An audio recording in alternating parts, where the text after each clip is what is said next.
hidung itu, mata itu, dan rambut ikal halus yang mulai tumbuh di kepala mungilnya. Aku terdiam kaku di tepi ranjang bayi yang berbau minyak telon dan bedak bayi. Tanganku yang semula hendak mengelus pipi kemerahan bayi laki-laki itu, kini tertahan di udara. Jantungku berdetak dengan ritme yang aneh. Sebuah campuran antara kekaguman melihat nyawa baru dan desiran dingin yang merambat dari tengkuk hingga ke ujung kaki. Lucu banget ya, Mbak Alina? Suara Sari, sepupuku, memecah lamunanku. Ia tersenyum lemah sambil bersandar di tumpukan bantal. Wajahnya masih pucat pasca melahirkan, namun binar bahagia tak bisa disembunyikan dari matanya. Orang-orang bilang dia mirip bapaknya. Aku menelan ludah yang terasa pahit. Iya, Sar. Mirip sekali, jawabku pelan, mataku tak lepas dari wajah bayi itu. Terlalu mirip. Bukan mirip suami Sari yang katanya bekerja di proyek tambang nun jauh di Merauke sana. Pria yang, menurut cerita Sari, belum bisa pulang karena terikat kontrak kerja ketat dan hanya bisa mengirim uang. Pria yang bahkan tak pernah kulihat wajahnya secara langsung karena Sari menikah siri secara mendadak setahun lalu dan langsung ditinggal pergi. Wajah bayi ini adalah cetakan mini dari Bram, suamiku. Lihatlah bentuk hidung itu, mancung dengan sedikit lengkungan khas di ujungnya. Itu hidung Bram. Lalu mata itu, meski masih sering terpejam, bentuk kelopaknya yang lebar adalah milik Bram. Dan rambut ikal itu. Bram selalu mengeluh susah menyisir rambutnya yang ikal dan tebal setiap pagi. Bagaimana mungkin anak sepupuku memiliki kombinasi fitur wajah yang begitu spesifik, yang selama 7 tahun pernikahanku dengan Bram, belum pernah Tuhan titipkan pada rahimku? Mbak, kok melamun? Sari menyentuh lenganku. Aku tersentak dan memaksakan senyum terbaikku. Senyum seorang kakak sepupu yang suportif, peran yang selama ini kumainkan dengan sempurna. Ah, enggak. Aku cuma kagum. Dia ganteng banget. Sar, semoga jadi anak soleh ya. Amin. Makasih ya, Mbak. Mbak Alina emang yang paling baik. Dari aku hamil sampai lahiran, Mbak selalu ada buat aku. Padahal suamiku jauh. Ucap Sari dengan nada sendu yang dibuat-buat, atau mungkin itu hanya perasaanku saja yang mulai kacau. Sama-sama, Sar. Kamu kan saudaraku satu-satunya di kota ini. Lagian, suami kamu kan lagi berjuang cari nafkah. Kamu wanita hebat, Sar. Sabar banget ditinggal suami demi masa depan. Pujiku. Dulu, pujian itu tulus dari hatiku. Aku benar-benar mengagumi ketegaran Sari. Sari menunduk, menyembunyikan senyum simpul. Iya, Mbak. Semua demi anak ini. Aku pamit sebentar untuk ke kamar mandi, butuh membasuh muka. Di depan cermin wastafel rumah kontrakan Sari yang sederhana, aku menatap pantulan wajahku sendiri. Jangan gila, Alina, batinku memarahi diri sendiri. Itu cuma kebetulan. Namanya bayi, wajahnya bisa berubah-ubah. Jangan menuduh suamimu sendiri.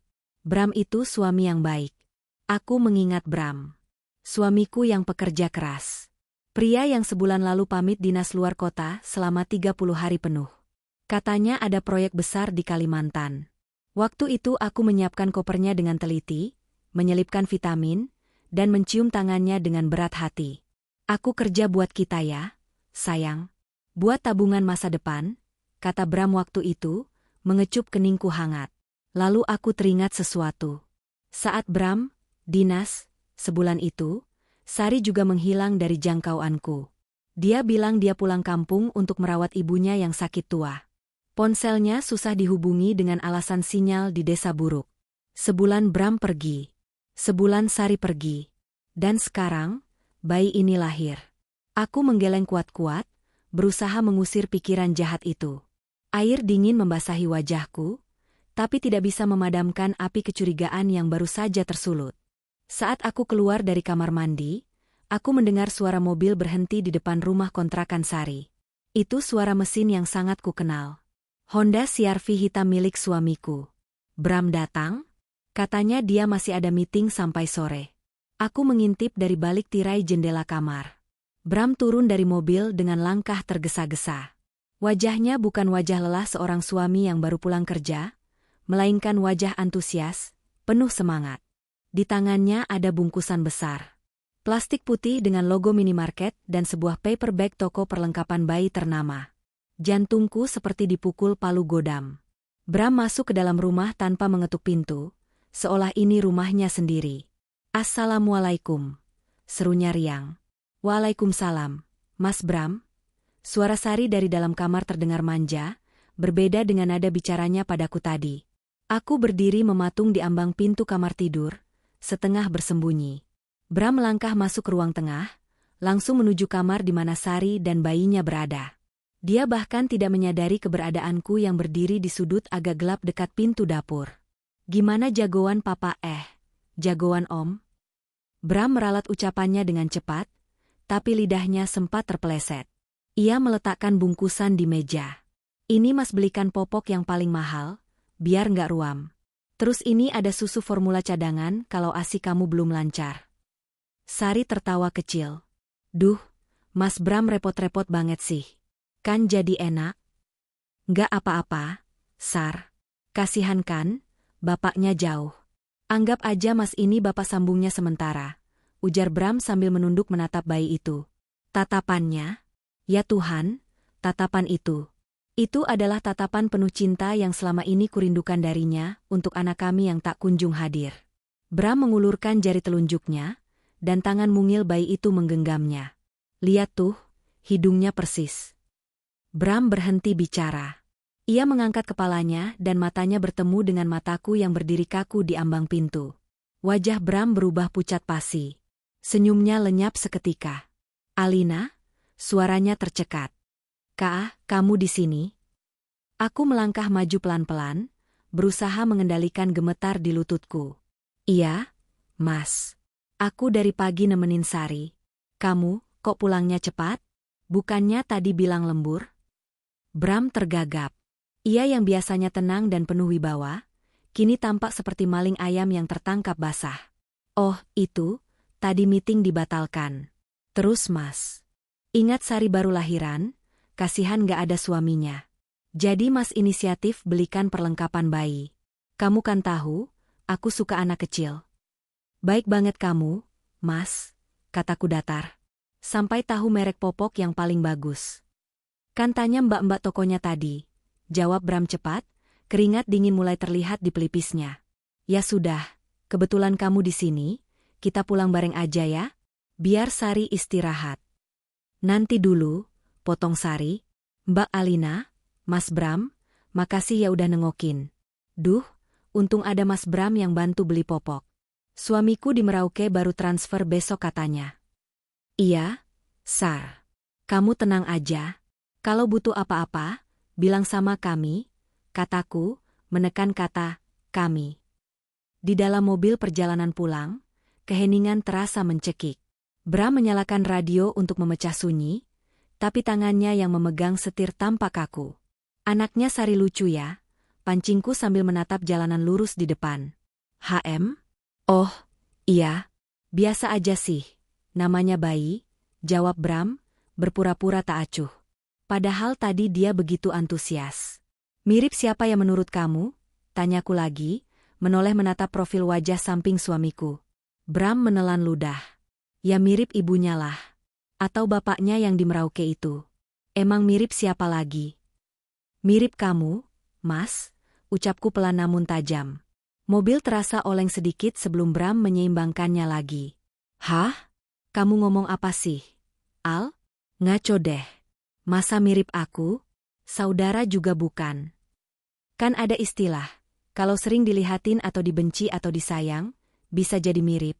Elaku, memberi dia jalan keluar semu untuk melihat reaksinya. Bram tertawa sumbang. "Ada-ada aja kamu. Mitos itu. Udah jangan bahas orang lain. Kamu mau makan malam apa?" Dia mengalihkan pembicaraan.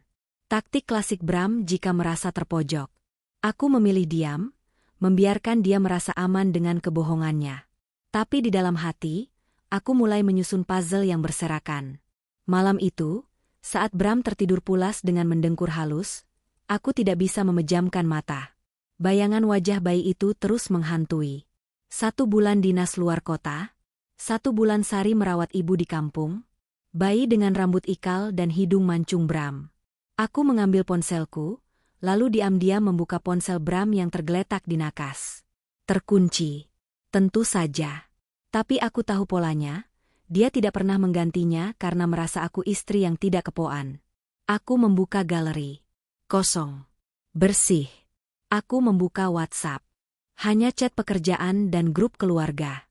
Chat dengan nama, Sari Sepupu, isinya hanya basa-basi menanyakan kabar keluarga, sangat formal. Terlalu bersih. Justru itu yang mencurigakan. Lalu jariku iseng membuka aplikasi ojek online dan marketplace di ponselnya. Aku memeriksa riwayat transaksi. Jantungku berhenti berdetak. Ada pembelian tiket pesawat sebulan yang lalu. Bukan ke Kalimantan seperti izin dinasnya, tapi ke Surabaya. 2 tiket. Satu atas nama Bramantio, satu lagi atas nama Sari. Dan ada pembelian barang-barang bayi yang dikirim ke alamat kontrakan Sari, jauh sebelum hari ini. Stroller, ranjang bayi, pompa ASI elektrik mahal. Semua dikirim sebulan terakhir dengan penerima, Bapak Bram. Tanganku gemetar hebat memegang ponsel itu. Air mata jatuh tanpa permisi, membasahi layar yang menyala terang di kamar yang gelap. Jadi benar, dinas, itu adalah bulan madu mereka? Atau masa persiapan kelahiran anak mereka?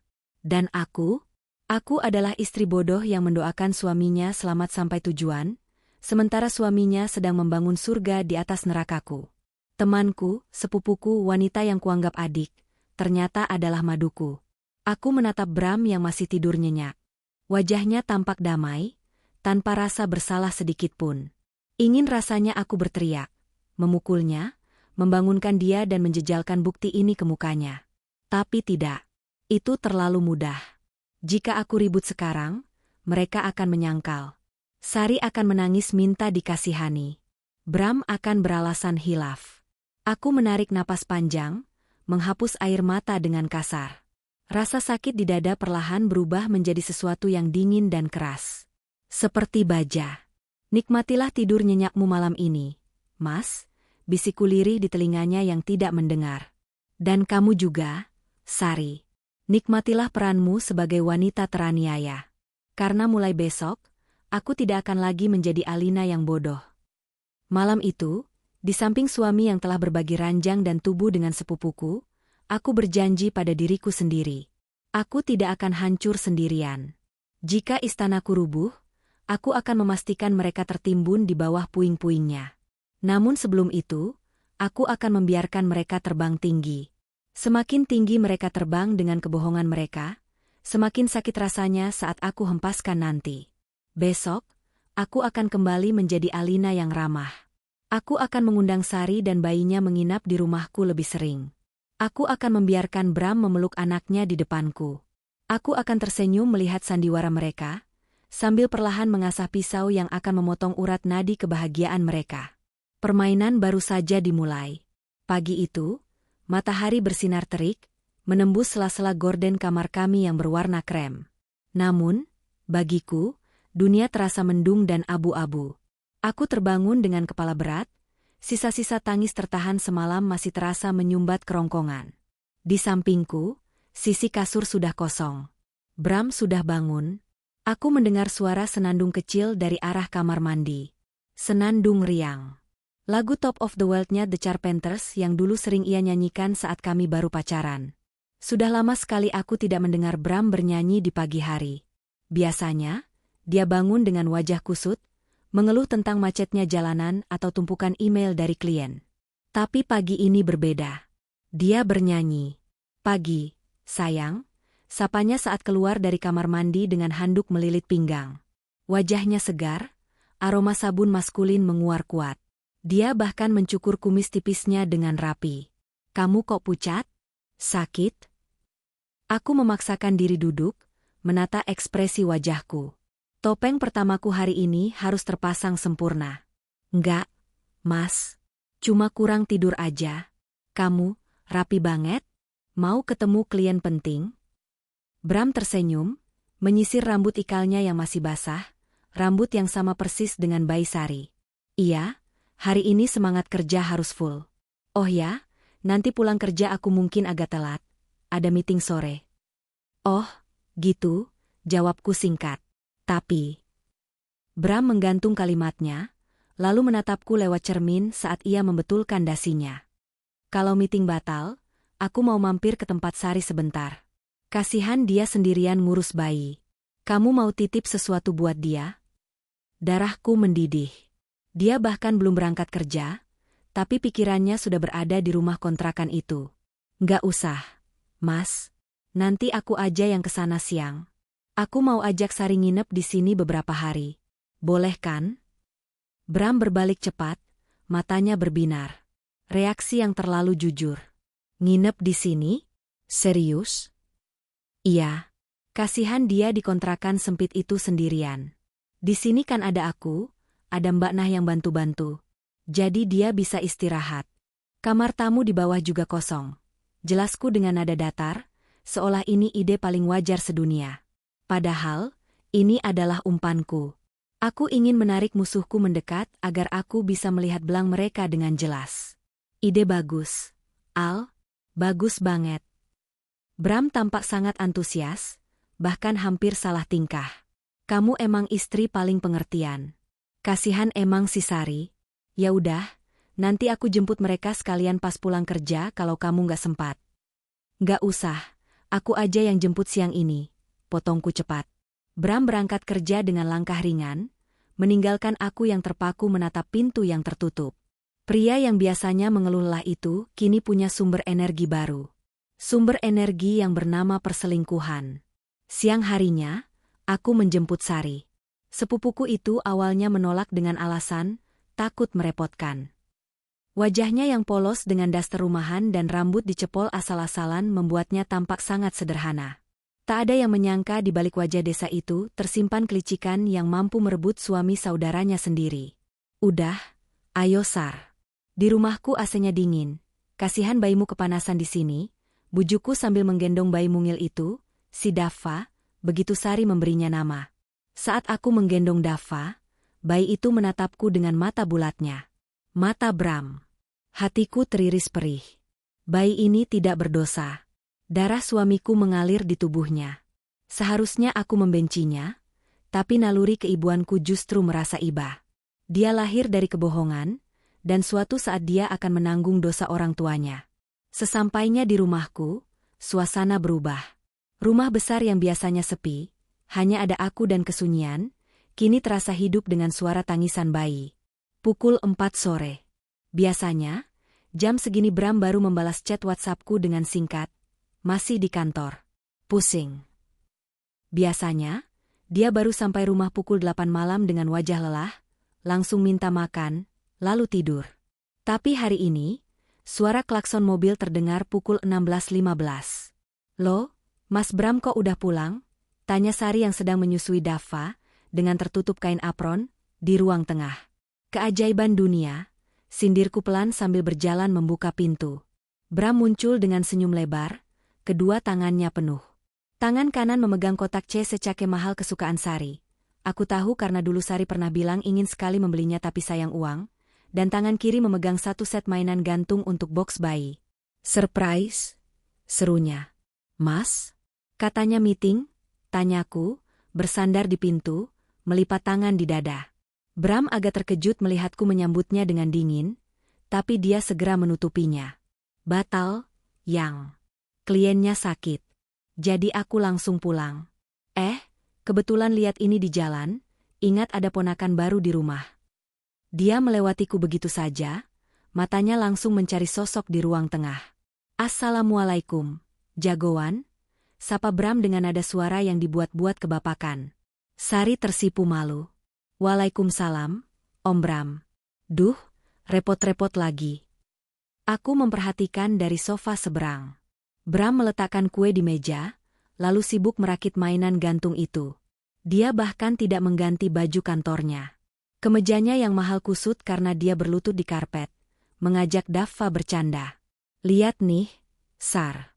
Dia responsif banget matanya. Pinter ini anak, puji Bram. Tangannya menggelitik dagu bayi itu. Iya, Mas.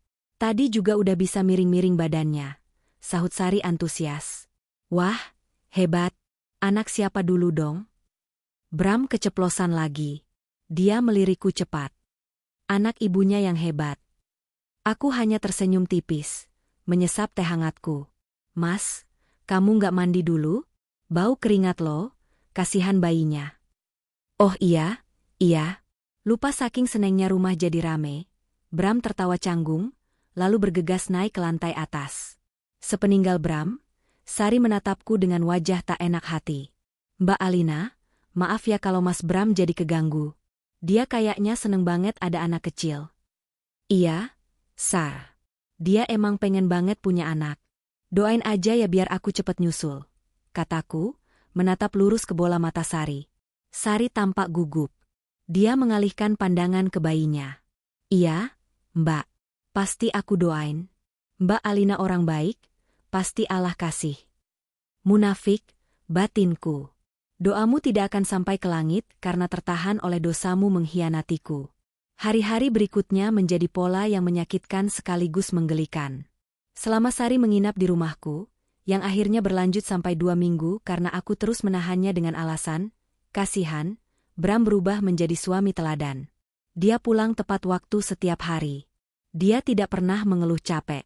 Bahkan di akhir pekan, dia yang biasanya malas bangun siang, kini jam 6 pagi sudah bangun mengajak Dava berjemur di halaman belakang. Aku sering mengintip dari balik jendela dapur. Bram menggendong Dava dengan luwes, menimangnya sambil mengajaknya bicara tentang burung, pohon, dan masa depan.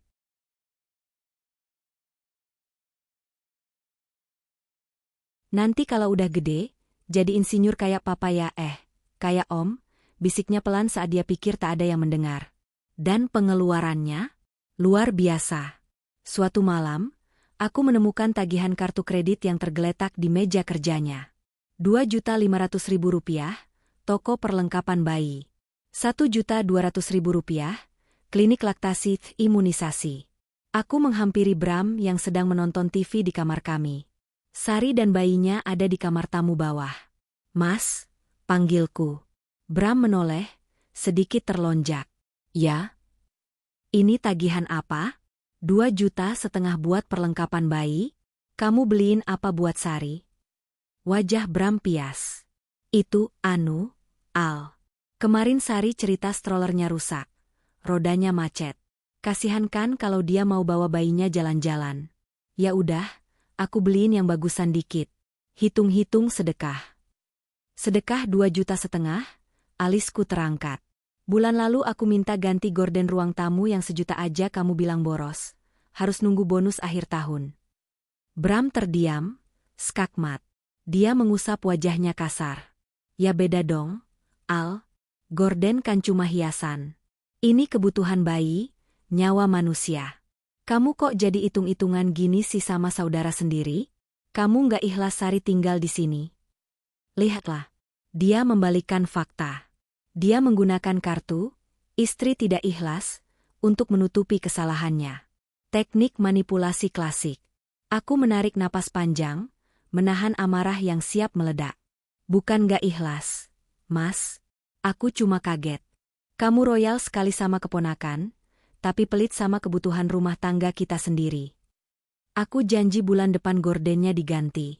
Udah ya, aku capek mau tidur. Bram memunggungiku, menarik selimut sampai ke kepala. Dia menghindar. Dia takut. Namun, drama sesungguhnya terjadi ketika Sari akhirnya pamit pulang. Dia bilang tidak enak lama-lama menumpang, dan katanya suaminya akan marah kalau dia tidak di rumah sendiri.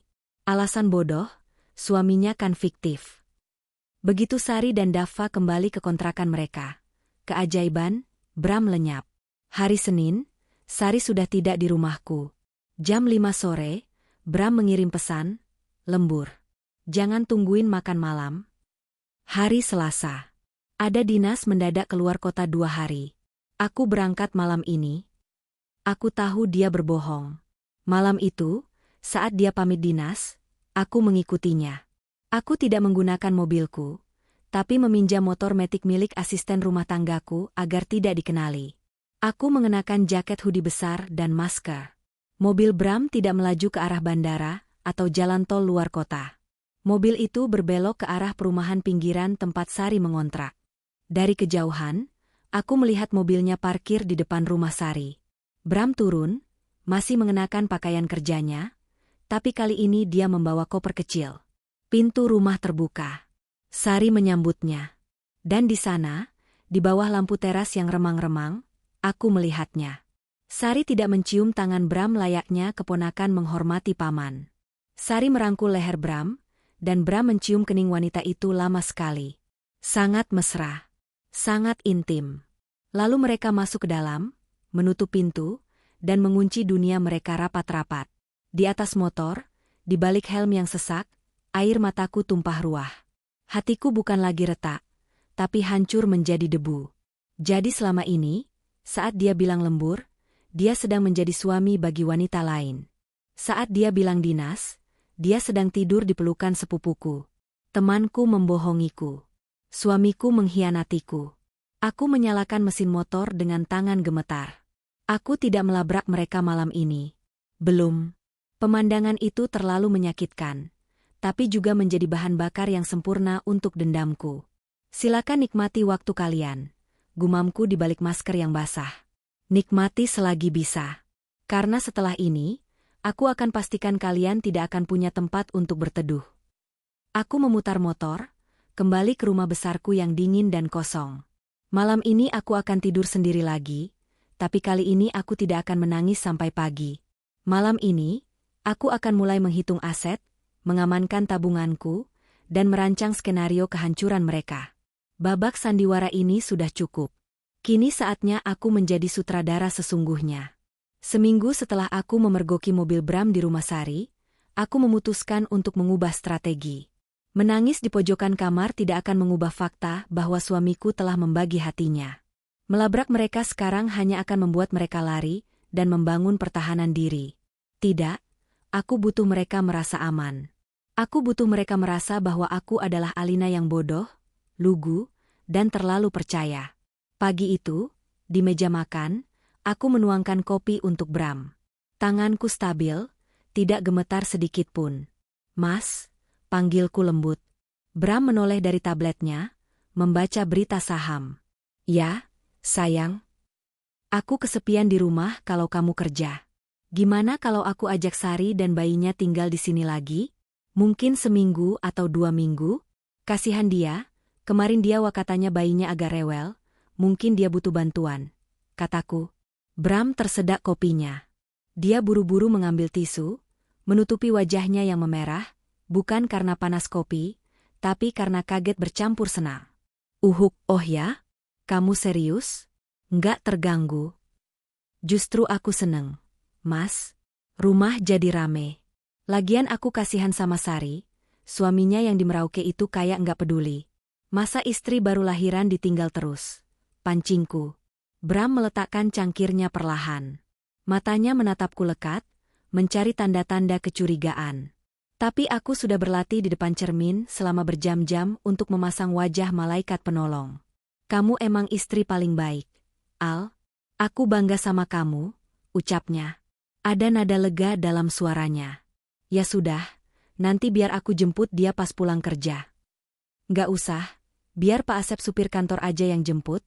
Atau aku pesenin taksi online premium. Kamu fokus kerja aja, biar cepet naik jabatan, tolakku halus. Aku tidak mau memberi mereka kesempatan bermesraan di mobil dalam perjalanan ke sini. Siang itu, Sari dan Dava kembali menghuni kamar tamu di lantai bawah. Dan seperti dugaan, atmosfer rumah berubah drastis. Untuk membuat suasana semakin alami dan menutupi kecurigaanku, aku mengundang teman-teman sosialitaku untuk datang. Aku mengadakan acara makan-makan kecil di akhir pekan. Aku ingin melihat bagaimana Bram bersikap di depan orang banyak. Rumahku penuh sesak. Ada Rina, Desi, dan Maya, sahabat-sahabatku sejak kuliah. Beberapa dari mereka membawa anak balita mereka. Wah, Alina, rumahmu jadi kayak Daicaria, rame banget, canda Rina sambil menyuapi anaknya puding. Aku tertawa renyah. Iya nih, Rin. Mumpung ada sepupuku juga. Kenalin, ini Sari. Sari keluar dari kamar dengan Dava di gendongannya. Dia tersenyum malu-malu, menyalami teman-temanku. Dia terlihat sederhana, tipikal wanita desa yang polos. Teman-temanku langsung menyukainya karena sikapnya yang santun. Namun, pertunjukan sesungguhnya dimulai saat Bram pulang. Biasanya, kalau ada teman-temanku, Bram akan langsung naik ke lantai atas, beralasan capek dan tidak mau gabung dengan ibu-ibu arisan. Tapi hari ini tidak. Bram masuk dengan wajah cerah. Dia menyapa teman-temanku dengan ramah, bahkan ikut duduk di ruang tengah. Ada Mas Bram. Tumben gabung. Mas? Tanya Maya heran.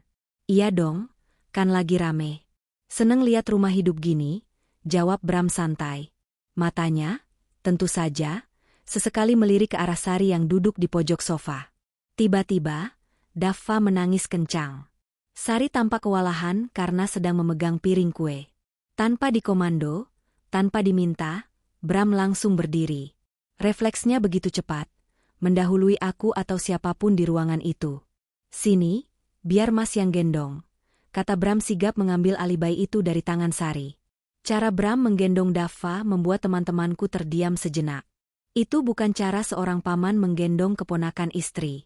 Itu adalah cara seorang ayah menenangkan darah dagingnya. Bram menepuk-nepuk pantat bayi itu dengan ritme yang pas, menggoyangkan badannya ke kiri dan kanan, lalu mencium puncak kepala bayi itu dalam-dalam. Tangis Daffa berhenti seketika. Nyaman dalam pelukan, Om-nya. Gila, Al. Bisik Desi di telingaku. Suamimu luwes banget gendong bayi. Udah cocok banget jadi bapak. Iya, Des. Cocok banget, jawabku datar. Hatiku bergemuruh. Memang dia bapaknya, Desi. Kalau kamu tahu. Anak sepupumu ini, kok kalau dilihat-lihat. Maya menyipitkan matanya, menatap Daffa dan Bram bergantian. Jantungku berhenti. Apakah Maya menyadarinya?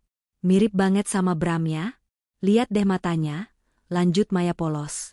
Suasana hening seketika. Sari tampak pucat. Bram membeku, senyumnya tertahan di bibir. Aku tertawa keras, memecah ketegangan. Tawa yang kusadari terdengar sedikit gila.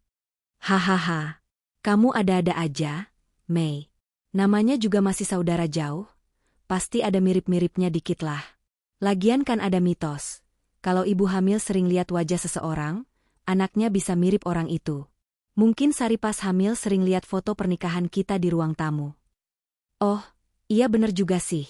Maya mengangguk, lalu kembali memakan kuenya. Bram menghela napas lega, tapi dia segera menyerahkan Daffa kembali ke Sari. Nih, Sar. Kayaknya dia haus. Kejadian itu menjadi titik balik bagiku. Aku melihat ketakutan di mata Bram dan Sari, tapi aku juga melihat keberanian mereka yang semakin menjadi-jadi. Malam harinya, setelah teman-temanku pulang, rumah kembali sunyi. Hanya ada kami bertiga, aku, Bram, dan Sari, plus Daffa. Kami seperti keluarga aneh yang terjebak dalam satu atap. Aku sedang membereskan piring di dapur ketika aku mendengar percakapan lirih dari ruang tengah. Posisiku terhalang dinding partisi, mereka tidak tahu aku di sana. Mas, tadi teman Mbak Alina curiga loh. Suara Sari terdengar cemas, setengah berbisik. Esestet, tenang aja. Alina kan udah jelasin tadi, mereka nggak bakal mikir macem-macem. Kamu jangan panik, kalau kamu panik malah ketahuan. Suara Bram menenangkan, lembut sekali. Jauh lebih lembut daripada saat dia bicara padaku belakangan ini. Tapi aku takut. Mas, gimana kalau Mbak Alina tahu? Alina itu polos, Sar. Dia percaya sama aku, percaya sama kamu. Kamu lihat sendiri kan dia malah ngajak kamu tinggal di sini? Dia sayang sama kamu. Manfaatin itu buat kenyamanan anak kita. Prang. Sengaja kujatuhkan sendok ke lantai keramik. Suaranya nyaring memecah keheningan. Di ruang tengah, suara bisik-bisik itu langsung berhenti total. Aku melangkah keluar dari dapur dengan wajah tenang, membawa nampan berisi potongan buah. Kenapa sepi banget? Lagi ngomongin apa? Bram tampak sedang pura-pura membaca koran, yang terbalik, dan Sari sibuk melipat baju bayi. Enggak, Mbak. Cuma lagi bahas berita di TV, jawab Sari gugup. Oh, nih buahnya, makan dulu. Biar ASI kamu lancar, Sar. Kasihan Daffa kalau susunya seret, kataku sambil meletakkan nampan. Aku menatap Sari tajam. Kamu harus sehat. Karena merawat anak itu butuh tenaga ekstra, apalagi kalau single parent sementara kayak kamu. Sari menunduk, tidak berani menatap mataku. Malam itu, Bram tidur memunggungiku lagi. Tapi kali ini aku tidak menangis. Aku justru tersenyum dalam gelap. Kata-kata Bram tadi terngiang di kepalaku, Alina itu polos, manfaatin itu. Baiklah, Bram. Anggap aku polos. Anggap aku bodoh. Aku mulai menyusun rencana berikutnya. Aku butuh bukti konkret. Tes DNA. Tapi bagaimana caranya mengambil sampel DNA Daffa tanpa ketahuan? Kesempatan itu datang 2 hari kemudian. Sari sedang mandi, dan Daffa tidur di boks bayi di ruang tengah. Bram sedang bekerja. Aku mendekati boks bayi itu. Daffa menggeliat pelan. Di tangannya, dia menggenggam sebuah pacifier, empeng, yang sudah terjatuh dari mulutnya. Dengan hati berdebar, aku mengambil empeng itu. Air liur kering masih menempel di sana. Aku memasukkannya ke dalam plastik klip steril yang sudah kupersiapkan dari apotek. Lalu, aku masuk ke kamar mandi utama, mengambil sikat gigi bekas Bram yang masih ada di gelas kumur. Aku memasukkannya ke plastik klip terpisah. Bukti fisik sudah di tangan. Siang itu juga, aku pamit pada Sari. Sar, aku mau ke salon sebentar ya. Mau me time? Iya, Mbak. Hati-hati. Padahal, mobilku meluncur kencang menuju sebuah laboratorium swasta ternama di pusat kota yang menyediakan layanan tes DNA diskret. Biayanya mahal, tapi itu bukan masalah. Hasilnya keluar dalam 5-7 hari kerja, Bu, kata petugas lab. Bisa dipercepat? Saya bayar 2 kali lipat, tawarku dingin. Bisa, 3 hari lewat email. Lakukan. Sepulang dari laboratorium, aku merasa ada beban berat yang terangkat, berganti dengan adrenalin pertempuran. Saat aku sampai di rumah, aku melihat pemandangan yang membuat darahku kembali mendidih. Bram sudah pulang, lagi-lagi pulang cepat. Mobilnya ada di garasi. Aku masuk pelan-pelan lewat pintu samping yang tembus ke dapur. Dari celah pintu dapur yang sedikit terbuka, aku melihat mereka di ruang tamu. Sari sedang duduk menyusui Daffa, tapi bajunya tidak tertutup sempurna. Dan Bram duduk di sebelahnya, tangannya merangkul bahu Sari, dan tangan satunya mengelus kepala Daffa yang sedang menyusu. Mereka terlihat seperti lukisan keluarga kudus yang ternoda. Mereka tertawa kecil. Bram mengecup pipi Sari sekilas. Sabar ya, MAH. Nanti kalau proyek Kalimantan cair, kita beli rumah sendiri buat Daffa, ucap Bram. Aku merekam semuanya dengan ponselku dari celah pintu. 15 detik video yang cukup untuk menghancurkan karir dan reputasi Bram di pengadilan agama maupun di kantornya. Aku mundur perlahan, kembali ke garasi, lalu membanting pintu mobilku keras-keras seolah aku baru saja datang. Assalamualaikum, teriakku dari depan. Di dalam, terdengar suara gaduh orang yang panik berpindah tempat duduk. Saat aku masuk, Bram sudah duduk di sofa single, pura-pura main HP, dan Sari sedang merapikan baju dasternya. Waalaikumsalam, sayang. Udah pulang? Sapa Bram dengan senyum palsu nomor 1. Udah. Macet banget, kataku sambil melempar tas ke sofa. Mas. Tadi di jalan aku lihat pelang iklan perumahan baru. Bagus deh. Kapan-kapan kita lihat yuk? Siapa tahu bisa buat investasi. Investasi. Bram tampak tertarik. Iya. Atau, siapa tahu ada saudara kita yang butuh rumah, bisa kita bantu sewain, kataku sambil melirik Sari. Sari tampak tidak nyaman. Bram hanya berdehem. Nanti deh dipikirin. Duitnya lagi diputer buat modal. Modal buat rumah tangga keduamu kan, Mas? Aku berjalan menuju kamar. Aku mandi dulu. Oh ya, Sar, besok temenku yang dokter anak mau main ke sini.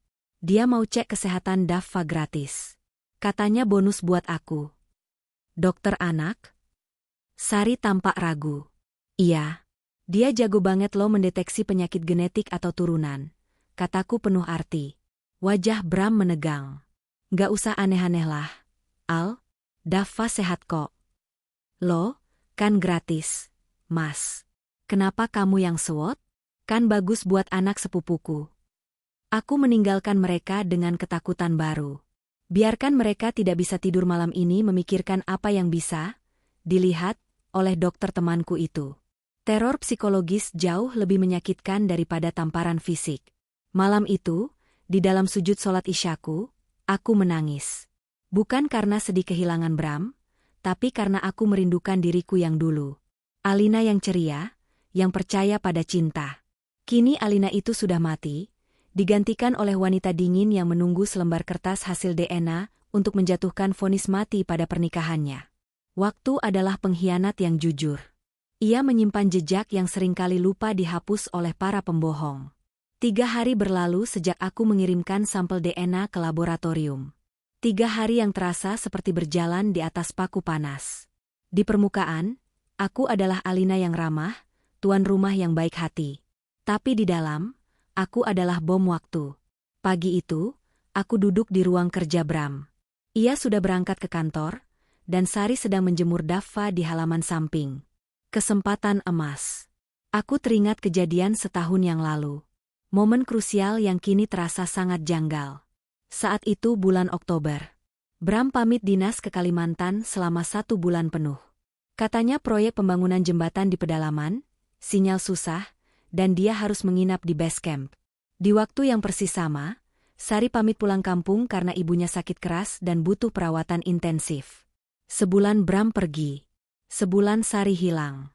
Aku membuka laci meja kerja Bram yang biasanya tak pernah kusentuh. Isinya berantakan. Tumpukan berkas tagihan listrik, brosur mobil, dan beberapa map tua. Aku mencari sesuatu yang spesifik. Paspor. Aku menemukannya di tumpukan paling bawah. Buku hijau itu terlihat biasa saja. Aku membukanya, memeriksa halaman demi halaman stempel imigrasi. Kosong untuk tanggal setahun lalu. Tentu saja, Kalimantan itu domestik. Tapi mataku menangkap sesuatu yang terselip di halaman belakang paspor, mungkin diselipkan sembarangan dan lupa dibuang. Sebuah boarding pass kereta api eksekutif. Rute, Gambir, Yogyakarta. Tanggal, 15 Oktober tahun lalu. Nama penumpang, Bramantio. Jantungku berdegup kencang. Yogyakarta? Bukannya dia ke Kalimantan naik pesawat? Kenapa ada tiket kereta ke Yogyakarta? Dan tanggal itu, 15 Oktober adalah hari pertama dia pamit, berangkat dinas. Dengan tangan gemetar, aku menyalakan laptop Bram. Aku tidak tahu passwordnya. Tapi aku tahu dia sering menyimpan backup data otomatis di harddisk eksternal yang tercolok di PC. Aku membuka folder foto. Aku mencari folder bertanggal Oktober tahun lalu. Folder itu bernama Project Kaltim. Isinya foto-foto proyek, alat berat, tanah merah, hutan. Foto-foto yang sering dia kirimkan padaku lewat WhatsApp sebagai bukti. Tapi tunggu. Aku mengklik kanan salah satu file foto itu, lalu memilih Properties Details. Mataku menyipit membaca metadata foto tersebut. Date taken, 2022. Kamera, Canon EOS. Darahku mendesir hebat. Tahun ini tahun 2025. Foto-foto, proyek, yang dia kirimkan padaku tahun lalu ternyata foto lama. Foto tahun 2022. Dia mengambil foto-foto ini dari internet atau arsip lama kantornya, lalu mengirimkannya padaku seolah-olah itu foto real time. Pintar sekali kamu, Mas, desisku dengan geraham gemeretuk. Kamu pikir istrimu ini bodoh teknologi? Lalu aku teringat sesuatu. Sari pernah bilang dia punya saudara di Yogyakarta. Aku beralih membuka akun cloud storage Bram yang kebetulan masih logged in di browser. Aku menelusuri folder personal. Ada satu folder tersembunyi tanpa nama, hanya simbol titik. Aku membukanya. Dan di sanalah aku menemukan surga mereka. Bukan foto proyek. Bukan foto hutan Kalimantan. Melainkan foto-foto pernikahan. Foto Bram mengenakan peci hitam dan kemeja putih, duduk di hadapan seorang penghulu di sebuah ruangan sederhana. Di sampingnya, Sari mengenakan kebaya putih sederhana dan kerudung, menunduk malu-malu. Mereka menikah siri. Di foto lain, mereka berpose di depan Candi Prambanan. Mereka makan gudeg di pinggir jalan. Mereka tertawa bahagia di sebuah homestay estetik di Kaliurang. Tanggal foto-foto itu, 16 Oktober, 14 November. Tepat 1 bulan. 1 bulan di mana aku sendirian di rumah. Cemas memikirkan suamiku yang katanya, berjuang di hutan, sholat malam mendoakan keselamatannya, dan menahan rindu setengah mati. Ternyata di saat yang sama, dia sedang berbulan madu, menikmati tubuh sepupuku, dan membangun rumah tangga baru di atas kesetiaanku. Aku menutup mulutku dengan tangan, menahan teriakan yang ingin meledak. Rasanya mual. Perutku diaduk-aduk. Pengkhianatan ini begitu rapi, begitu terencana, dan begitu menjijikan. Sari, wanita yang kuanggap adik, yang kubantu biaya kuliahnya dulu, yang kuberikan tempat tinggal saat dia butuh. Dia tega tersenyum di foto itu sambil memegang lengan suamiku. Aku segera menyalin semua foto itu ke flash disk pribadiku. Bukti ini sudah cukup untuk memenjarakan mereka dalam rasa malu seumur hidup. Tapi aku belum selesai. Aku butuh pukulan terakhir, hasil DNA. Siang harinya, aku turun ke ruang makan dengan wajah yang kubuat sedatar mungkin. Sari sedang makan siang sambil menyuapi Dava bubur bayi. Ternyata Dava sudah mulai empasi dini. Aneh, tapi aku tak peduli lagi. "Mbak Alina, mau makan? Aku masak sayur lodeh," tawar Sari ramah. Senyumnya, senyum ular berbisa. Aku duduk di hadapannya, menatapnya lekat. "Enak lodehnya. Sar, pasti resep dari Yogya ya?" Katanya lodeh Yogya itu manis gurih. Sendok di tangan Sari berhenti di udara. "Hah? Yogya? Kok Mbak tahu aku? Maksudnya, ini resep ibuku di kampung kok, Mbak." "Oh, kirain. Soalnya rasanya mirip lodeh yang pernah aku makan di Kaliurang." Pancingku santai sambil menuang air putih. "Ngomong-ngomong, suamimu apa kabar?" "Sar? Siapa namanya?" "Mas Budi ya?" Iya, Mas Budi," jawab Sari gugup. Matanya bergerak liar. "Kerja di Merauke kan? Tambang apa sih?" "Tambang emas, Mbak. Di pedalaman banget." "Oh ya? Merauke itu masuk waktu Indonesia Timur? Wit, ya. Berarti selisih 2 jam sama kita. Sekarang jam 1 siang, berarti di sana jam 3 sore. Coba telepon Gih, Sar. Tanya kabar. Mumpung aku ada di sini, pengen ngobrol sama ipar jauh." Sari memucat. Mbak. Di sana sinyalnya susah. Nggak bisa ditelepon sembarangan. Harus dia yang telepon duluan kalau lagi di kota." "Masa sih? Zaman sekarang internet satelit udah masuk pedalaman lo. Suamiku aja waktu di Kalimantan sinyalnya lancar kok buat video call." Kataku, berbohong. Dulu Bram bilang sinyal susah, alasan klasik untuk tidak menghubungiku saat dia sedang bersama Sari. "Coba aja dulu. Atau kamu nggak punya nomor suami sendiri?" Sari semakin terpojok. Keringat dingin muncul di dahinya. "Nanti malam aja deh, Mbak. Takut ganggu dia kerja. Bosnya galak." "Ya udah kalau gitu. Sar, bulan Oktober tahun lalu kamu pulang kampung kan sebulan?" Iya, Mbak. Ngerawat ibu." "Aneh ya." Aku menopang dagu, menatap matanya tajam. "Waktu itu aku telepon ibumu di kampung, nanyain kabar. Ibumu bilang dia sehat walafiat, lagi panen padi di sawah. Katanya kamu malah izin kerja mau kursus menjahit di kota lain." Wajah Sari berubah dari pucat menjadi seputih kertas. Dia membeku. Kebohongannya mulai runtuh satu persatu. "Mungkin Mbak salah dengar kali, atau ibu yang lupa karena udah pikun," elak Sari dengan suara bergetar. "Mungkin," kataku sambil tersenyum misterius. "Orang tua emang suka lupa. Sama kayak kita yang suka lupa kalau bangkai itu mau ditutupin serapat apa juga, baunya bakal kecium." Aku berdiri, meninggalkan Sari yang gemetar ketakutan di meja makan.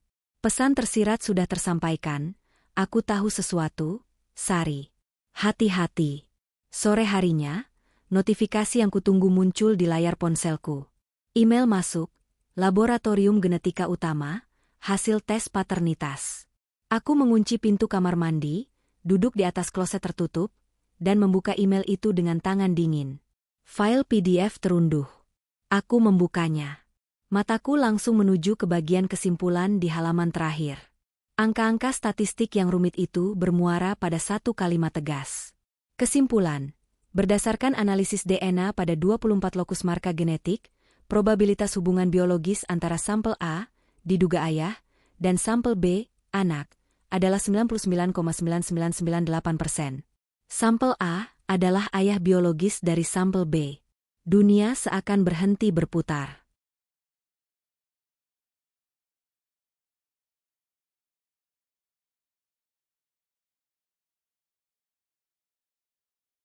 Meski aku sudah menduganya, meski aku sudah melihat foto pernikahan siri itu, membaca konfirmasi ilmiah hitam di atas putih tetap memberikan hantaman yang berbeda.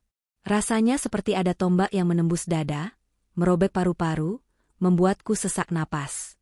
Bayi itu, Daffa, benar-benar anak Bram. Darah daging suamiku. Berarti setiap kali Bram membeli susu, dia menafkahi anaknya. Setiap kali Bram pulang cepat, dia ingin melihat anaknya. Dan aku hanya donatur tempat tinggal, orang asing yang menumpang dalam kebahagiaan keluarga kecil mereka. Aku menangis tanpa suara. Air mata kemarahan menetes di layar ponsel. Kalian jahat, bisikku serak. Kalian benar-benar iblis berwajah manusia. Tapi tangis ini hanya berlangsung 5 menit. Aku menghapus air mata, mencuci muka, dan menatap cermin. Wajah di cermin itu bukan lagi Alina yang cengeng. Itu adalah wajah seorang eksekutor. Aku tidak akan melabrak mereka sekarang. Belum. Aku akan menunggu momen paling dramatis. Momen di mana mereka tidak bisa lagi mengelak, tidak bisa lagi lari. Dan Tuhan sepertinya mendengar doaku. Malam itu, Daffa demam tinggi. Sari panik luar biasa. Mbak Alina. Badan Daffa panas banget. Step, teriak Sari dari lantai bawah. Aku dan Bram, yang baru pulang, berlari turun. Kenapa? Kenapa anakku? Kenapa Daffa? Bram tampak panik setengah mati. Wajahnya lebih cemas daripada saat aku sakit tifus bulan lalu. Badannya panas. Mas, kejang. Sari menangis histeris. Kita ke rumah sakit sekarang, perintah Bram. Dia langsung menyambar kunci mobil, menggendong Daffa tanpa permisi, dan lari ke garasi. Sari mengekor di belakangnya, menangis. Aku berdiri di ruang tengah, menatap punggung mereka. Mereka bahkan tidak mengajakku. Mereka lupa kalau aku ada di sana. Dalam kepanikan itu, naluri alamiah mereka keluar. Mereka adalah ayah dan ibu yang sedang panik menyelamatkan anak mereka. Aku tak lebih dari penonton. Tunggu, teriakku. Bram berhenti sejenak di pintu, menoleh tak sabar. Al, kamu di rumah aja. Nanti kelamaan kalau nunggu kamu siap-siap. Aku kabari nanti. Dan mobil itu pun melesat pergi. Meninggalkanku sendirian di rumah besar yang kosong. Aku tersenyum miring. Kesempatan emas. Ini adalah panggung klimaks yang disiapkan Tuhan untukku. Aku tidak tinggal diam di rumah. Aku berganti pakaian rapi, mengambil tas berisi semua bukti, flash disk foto pernikahan siri, hasil cetak tes DNA, dan buku nikah asliku dengan Bram. Aku memesan taksi online. Ke rumah sakit kasih ibu, Pak. Cepat, kataku pada supir taksi. Malam ini, di rumah sakit itu, sandiwara ini akan berakhir. Aku akan membuka tirai panggung mereka dan membiarkan dunia melihat betapa busuknya peran yang mereka mainkan. Hancur hatiku sudah tak tertolong. Tapi setidaknya, aku akan memastikan kehancuran mereka jauh lebih parah. Tunggu aku, Mas Bram. Tunggu aku, Sari. Ibu Peri, kalian sedang datang membawa hadiah kejutan yang tak akan pernah kalian lupakan. Aroma khas rumah sakit, campuran obat antiseptik dan kecemasan manusia, langsung menusuk hidungku begitu pintu otomatis unit gawat darurat terbuka. Langkah kakiku menggema di lorong yang dingin itu. Aku berjalan bukan sebagai istri yang cemas, tapi sebagai hakim yang siap membacakan vonis. Di tanganku, tergenggam erat sebuah map coklat. Di dalamnya, tersimpan masa depan pernikahan kami yang sudah menjadi abu. Mataku menyapu ruang tunggu yang ramai. Tidak sulit menemukan mereka. Di sudut ruang tunggu, di bangku panjang berbahan besi, aku melihat pemandangan yang membuat hatiku remuk sekaligus muak. Bram duduk di sana. Kemejanya kusut, lengan bajunya digulung berantakan. Wajahnya tertunduk dalam kedua telapak tangannya, bahunya berguncang. Dia menangis. Dan di sebelahnya, Sari bersandar di bahu Bram. Tangannya memeluk pinggang suamiku erat-erat. Kepala mereka saling bersentuhan. Tidak ada jarak. Tidak ada batas kesopanan antara sepupu dan suami sepupu. Itu adalah bahasa tubuh sepasang suami istri yang sedang berbagi duka. Aku berhenti sejenak di balik pilar besar, mengamati mereka untuk terakhir kalinya. Seorang perawat keluar dari ruang tindakan. Keluarga pasien bayi Daffa, panggilnya. Bram dan Sari langsung melompat berdiri serempak. Tangan mereka saling menggenggam, refleks alamiah yang tak bisa dibohongi. Saya ayahnya, Sus. Bagaimana anak saya? Seru Bram lantang. Suaranya bergetar penuh kekhawatiran. Pengakuan itu keluar dari mulutnya sendiri, di depan orang asing, tanpa paksaan. Bukan, Om, bukan, Paman, tapi, Ayah. Perawat itu mengangguk. Kondisinya sudah stabil. Pak, Bu, kejangnya sudah berhenti. Panasnya mulai turun setelah diberi obat via anus. Tapi harus dirawat inap dulu untuk observasi. Alhamdulillah. Sari menangis lega, memeluk dada bidang Bram. Bram mengecup puncak kepala Sari berkali-kali. Alhamdulillah, Yang. Anak kita kuat. Cukup. Panggung sandiwara ini harus ditutup sekarang juga. Aku melangkah keluar dari persembunyianku. Suara heelsku mengetuk lantai dengan irama yang tajam dan mengintimidasi. Ta. Mereka masih berpelukan, terlalu sibuk dengan kelegaan mereka hingga tak menyadari kedatanganku. Wah, romantis sekali. Suaraku memecah gelembung dunia mereka. Datar, dingin, tapi cukup keras untuk membuat beberapa orang di ruang tunggu menoleh. Bram dan Sari tersentak kaget seolah tersengat listrik. Mereka melepaskan pelukan dengan gerakan kikuk yang menyedihkan. Bram menoleh. Matanya membelalak horor saat melihatku berdiri 2 meter di hadapan mereka, berdiri tegak dengan dagu terangkat. Alina, suaranya tercekat. Wajahnya yang tadi merah, karena tangis kini pucat pasi seperti mayat. Alina, kamu kok di sini? Bram tergagap, mencoba maju selangkah, tapi aku mengangkat tanganku, memberinya isyarat untuk berhenti. Jangan mendekat, desisku. Aku cuma mau memastikan. Tadi aku dengar kamu bilang ke suster kalau kamu ayahnya Daffa. Benar begitu, Mas? Bram menelan ludah, keringat dingin membanjiri dahinya. Otaknya berputar cepat mencari alasan bodoh lainnya. Itu cuma biar administrasi gampang. Kamu tahu kan birokrasi RS ribet kalau bukan keluarga inti. Kasihan Sari panik, jadi aku ngaku aja. Bohong, potongku keras. Sari gemetar di belakang Bram, air matanya masih mengalir tapi kali ini karena ketakutan. Kamu pikir aku tuli? Kamu pikir aku buta? Aku melangkah maju perlahan, membuat Bram mundur. Sikap kalian, tatapan mata kalian, pelukan kalian. Itu bukan sepupu, Bram. Itu suami istri. Mbak Alina, jangan salah paham. Sari mencoba bersuara, suaranya cicit seperti tikus terjepit. Diam kamu, bentakku. Sari langsung terbungkam. Aku menatap Bram tepat di manik matanya. Selama ini aku diam. Aku pura-pura bodoh saat kamu belikan dia susu mahal. Aku pura-pura buta saat kamu pulang cepat demi melihat bayi itu. Aku pura-pura tuli saat kamu bohong soal dinas luar kota. Tapi malam ini, pengakuanmu tadi sudah cukup.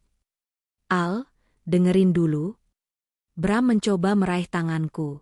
Aku menepisnya kasar. Nggak ada yang perlu didengar lagi. Kamu mau bukti? Nih. Aku melemparkan map coklat itu ke dada Bram. Map itu jatuh ke lantai, isinya berhamburan keluar. Kertas hasil laboratorium dengan kop surat resmi tergeletak di lantai keramik putih. Angka 99,9998% terlihat jelas. Lalu lembar-lembar foto yang sudah kucetak. Foto pernikahan siri mereka yang sederhana tapi hikmat. Foto mereka berdua tersenyum di Candi Prambanan. Foto Bram mencium perut hamil Sari. Bram menatap lembaran-lembaran itu dengan mulut ternganga. Dunianya runtuh detik itu juga. Dia tidak bisa lagi mengelak. Tidak ada kata-kata yang bisa membantah sains dan dokumentasi visual. Sari melihat foto-foto itu dan langsung jatuh terduduk di lantai, menangis meraung. Ampun, Mbak, ampuni aku. Orang-orang di ruang tunggu mulai berbisik-bisik. Tontonan gratis drama rumah tangga. Tapi aku tidak peduli lagi dengan rasa malu. Rasa sakitku jauh lebih besar daripada rasa malu ini. Dinas luar kota sebulan. Mas? Tanyaku dengan senyum getir. Air mataku akhirnya menetes satu, tapi segera kuhapus. Ternyata dinas di atas ranjang sepupuku. Saat aku sholat malam doain kamu selama di proyek. Kamu lagi asyik bikin anak sama dia. Bram berlutut. Pria yang selama ini kuhormati sebagai imam keluarga, kini berlutut di kakiku di depan umum. Al, maafin aku, Al. Aku hilaf. Aku salah. Jangan tinggalin aku. Bram memegang ujung celana panjangku, memelas. Itu terjadi gitu aja, Al. Sari kesepian, aku juga pengen anak. Kita nggak bermaksud nyakitin kamu. Nggak bermaksud, tawaku sumbang. Kamu nikah siri, Mas. Kamu punya anak. Kamu bohongin aku bertahun-tahun. Itu bukan hilaf. Itu niat. Itu jahat. Bram. Kalian berdua iblis. Aku menendang pelan tangan Bram agar melepaskan kakiku. Bangun kamu. Jangan permalukan dirimu lebih jauh. Kataku jijik. Urus anakmu. Dia butuh bapaknya. Dia butuh biaya rumah sakit. Dan jangan harap 1 rupiah pun uang dari rekening bersamaku keluar untuk membiayai hasil zinah kalian. Aku menoleh pada Sari yang masih bersimpuh. Dan kamu, Sari, wanita yang kuanggap adik. Kamu bilang suamimu di Merauke? Ternyata suamimu ada di kamarku setiap malam. Hebat kamu. Kamu wanita paling licik yang pernah kutemui. Mbak, aku nggak punya siapa-siapa selain Mas Bram. Isak Sari. Ambil dia, kataku dingin. Ambil bekas suamiku ini. Kalian memang cocok. Sama-sama pengkhianat. Sama-sama pembohong. Bangunlah istana bahagia kalian di atas puing-puing hatiku. Tapi ingat satu hal. Aku membungkuk sedikit, menatap wajah mereka bergantian. Karma tidak pernah salah alamat.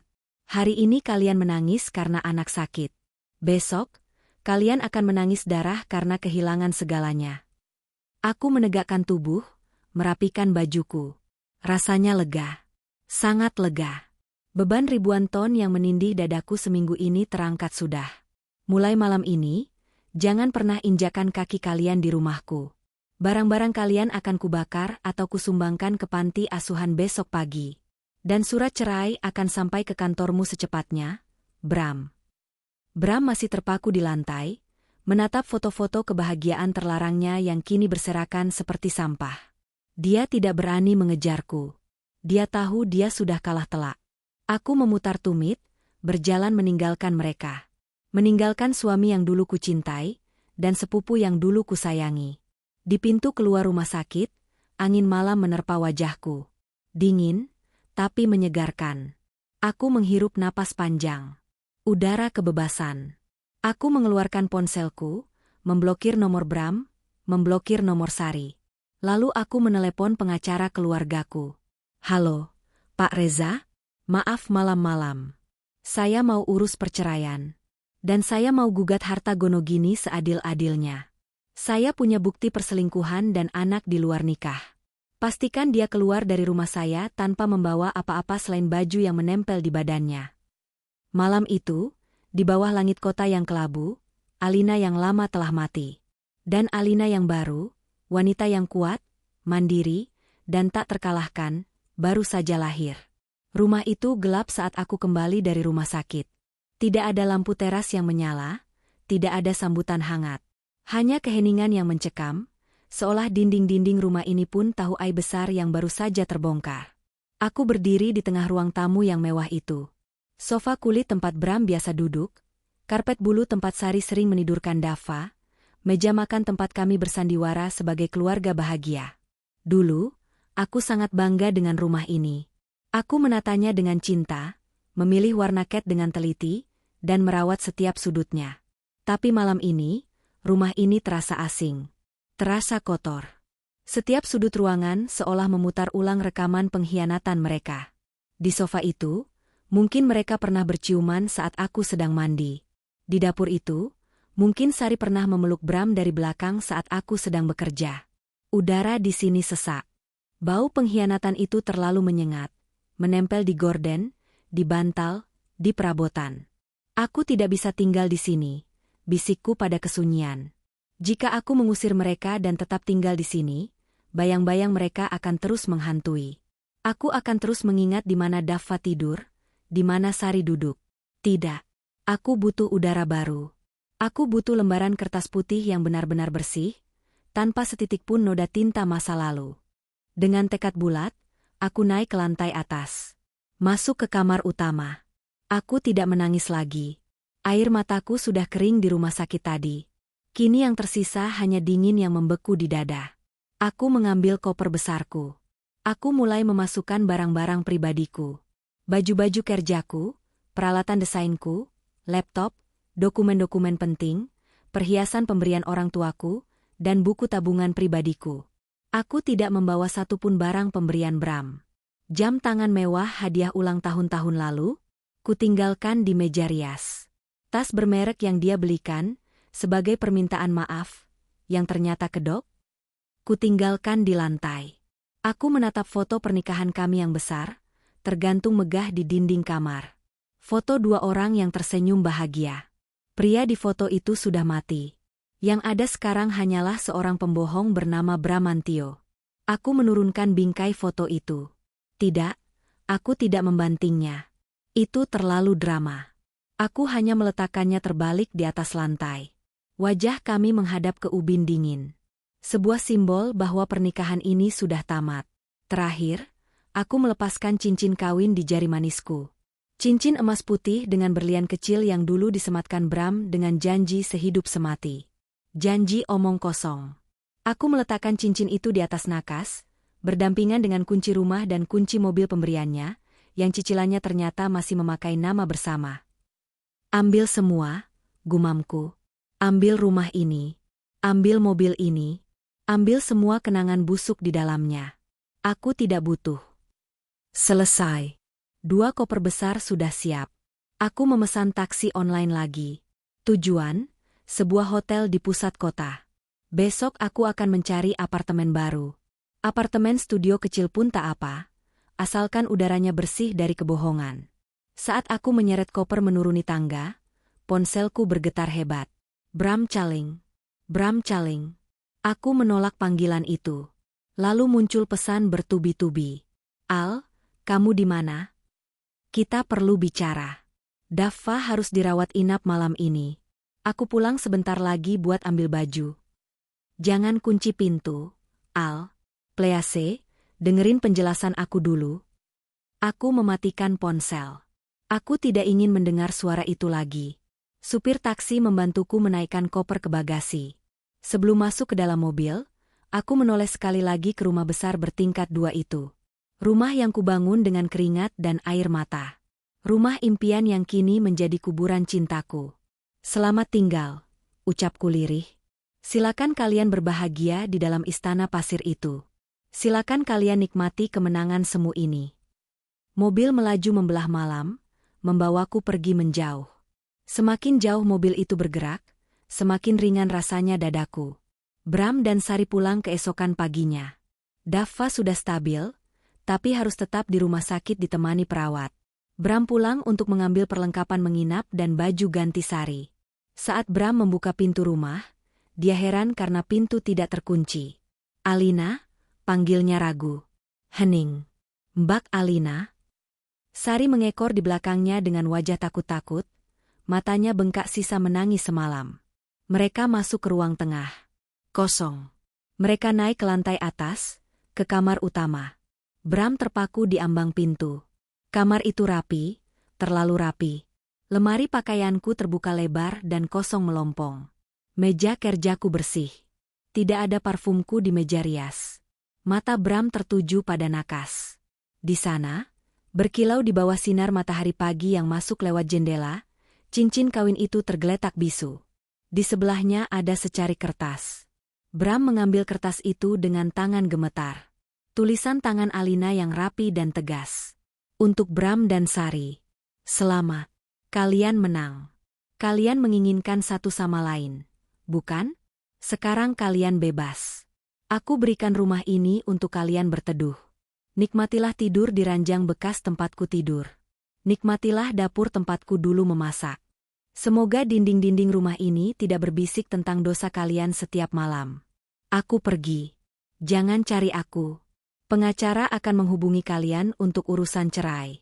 Cincin ini ku kembalikan. Berikan saja pada Sari, mungkin dia suka barang bekas. Alina. Bram meremas kertas itu.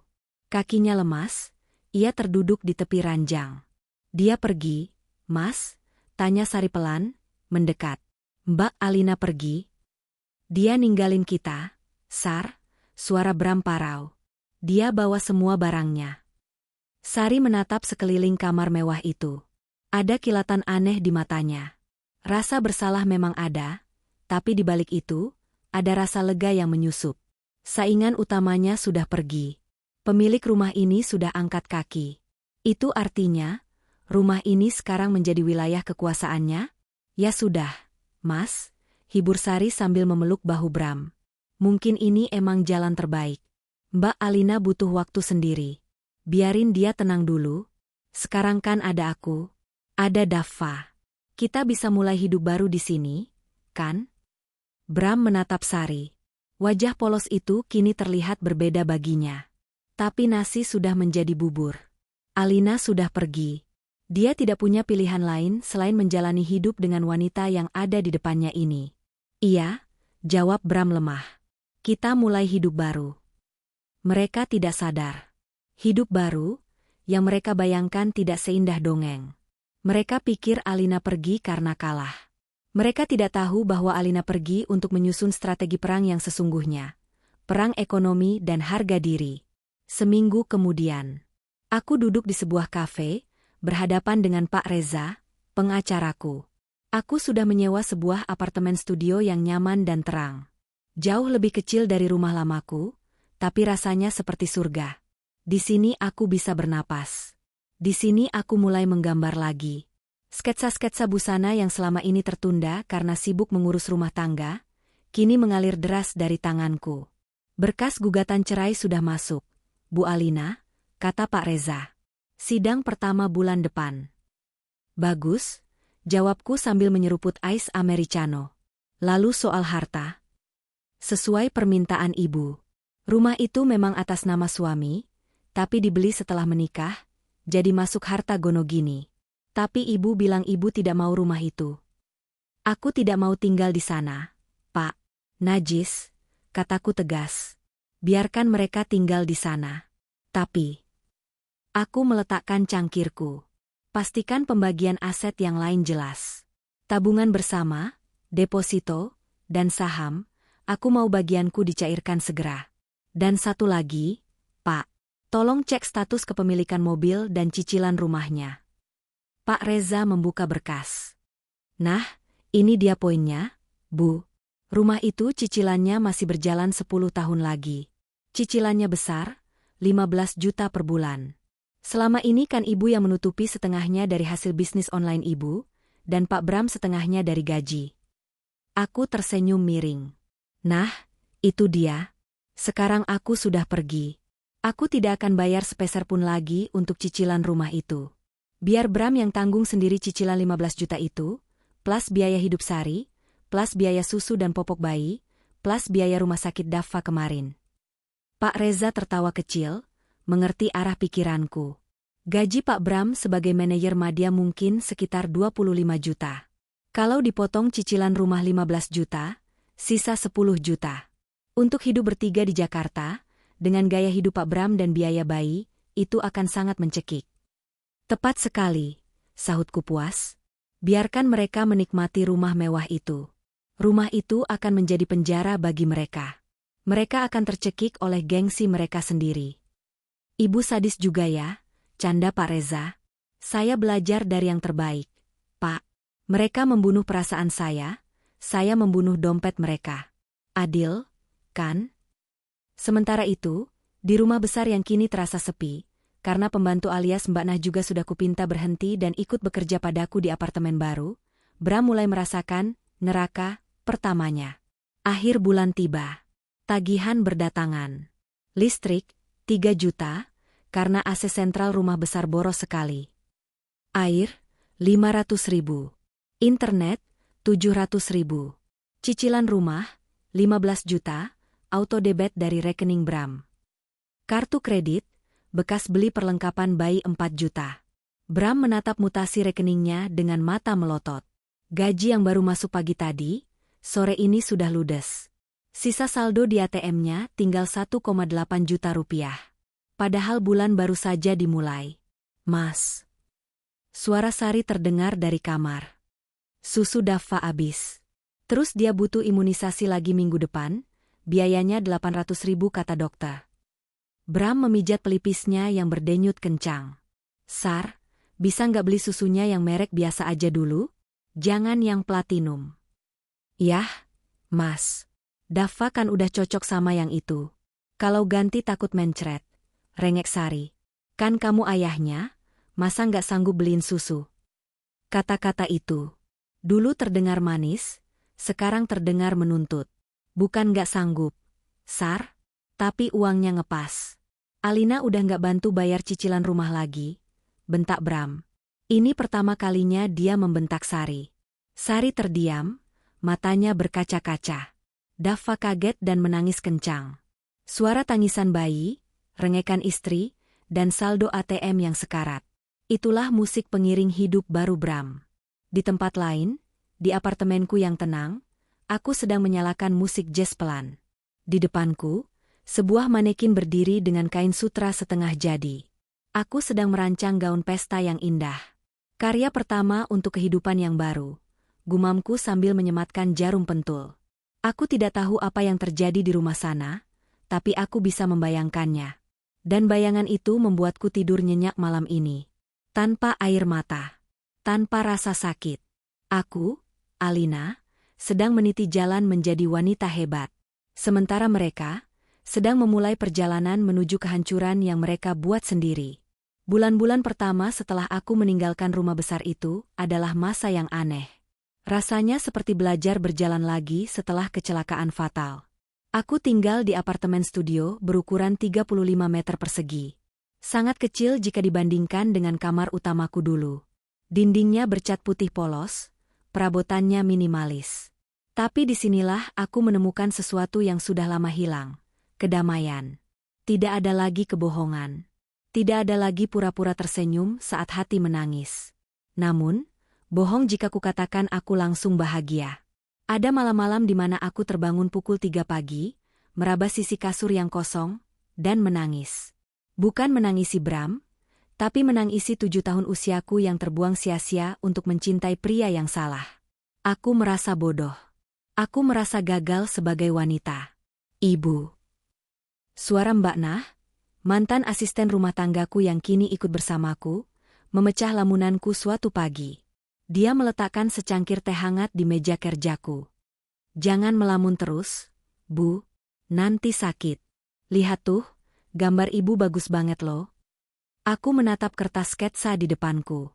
Tanpa sadar, tanganku telah menari di atas kertas, menggambar sebuah gaun malam berwarna merah darah dengan potongan tegas dan bold. Gaun itu terlihat marah, tapi anggun. Gaun itu memancarkan aura wanita yang terluka namun menolak untuk tunduk. Ini bagus ya, Mbak? Tanyaku ragu. Bagus banget, Bu. Kayak baju artis-artis di TV. Kenapa ibu nggak bikin beneran aja? Kan ibu punya mesin jahit, kain-kain ibu juga banyak yang ke bawah. Kata-kata Mbak Nah menyalakan api kecil di dadaku yang nyaris padam.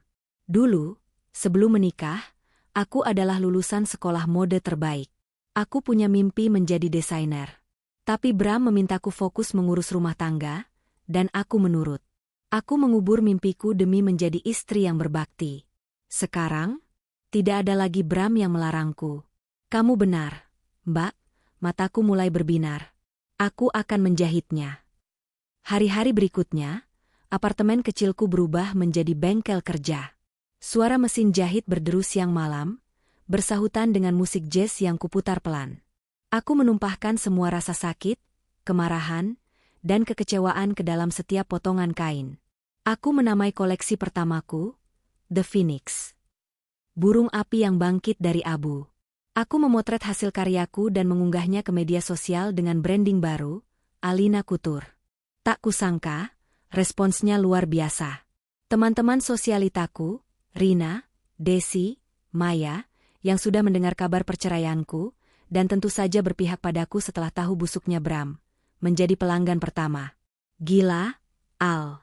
Gaun ini cantik banget, jahitannya halus, desainnya edgy, puji Maya saat fitting di apartemenku. Aku mau pakai ini buat gala dinner kantor suamiku minggu depan. Dan benar saja. Saat Maya memakai gaun itu, banyak orang bertanya siapa desainernya. Pesanan mulai mengalir.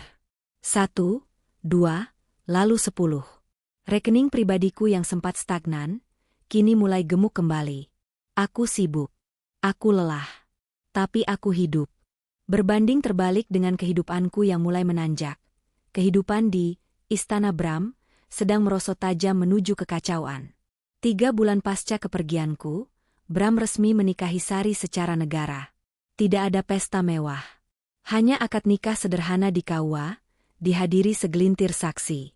Bram beralasan ingin hemat, padahal kenyataannya dia tidak punya uang untuk pesta. Malam itu, di kamar utama yang dulu adalah kamarku.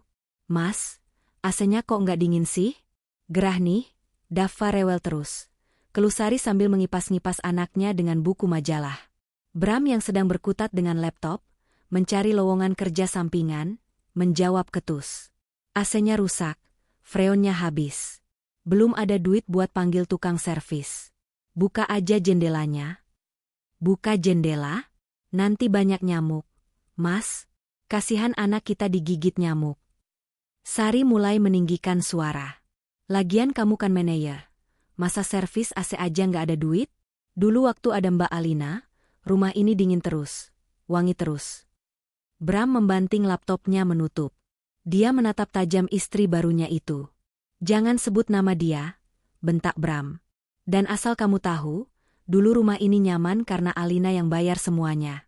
Listrik, servis AC, laundry, belanja bulanan, itu duit Alina. Gajiku cuma buat cicilan rumah sama mobil.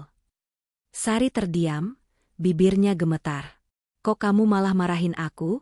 Aku kan cuma minta kenyamanan buat anak kamu. Kenyamanan butuh duit. Sar, dan kamu. Bram menunjuk wajah Sari, kamu bisanya cuma minta. Kamu nggak bisa ngatur duit.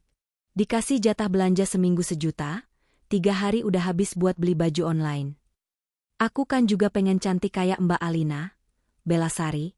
Alina cantik karena dia pintar. Dia kerja. Dia mandiri. Bram berteriak frustrasi. Kamu, kerjaan rumah aja berantakan. Cucian numpuk, piring kotor numpuk. Kamu pikir aku nggak capek kerja seharian? Pulang ke rumah kayak kapal pecah.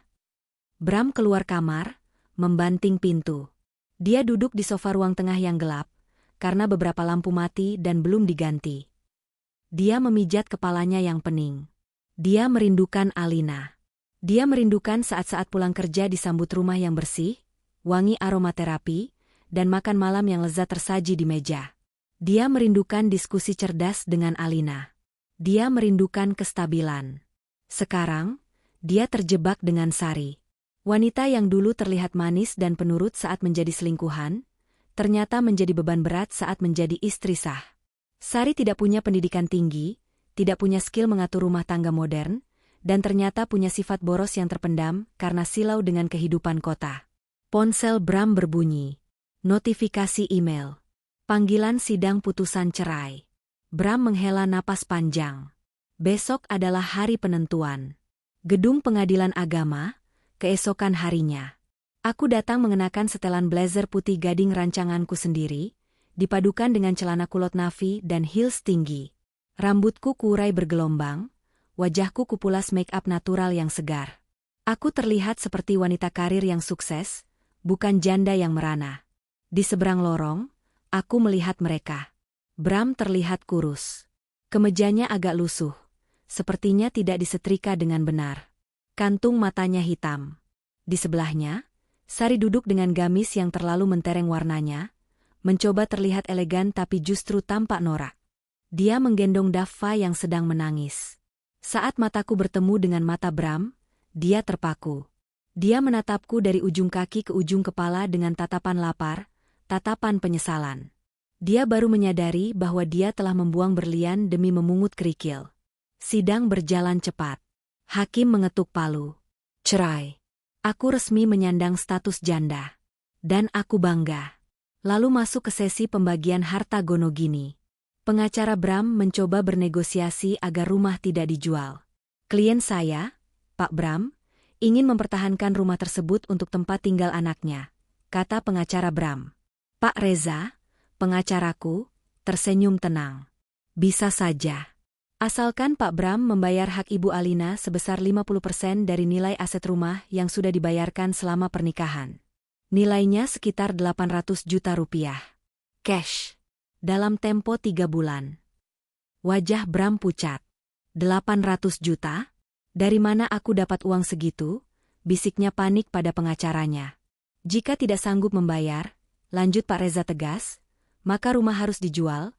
Hasil penjualan dipakai melunasi sisa cicilan bank, dan sisanya dibagi 2. Bram terpojok.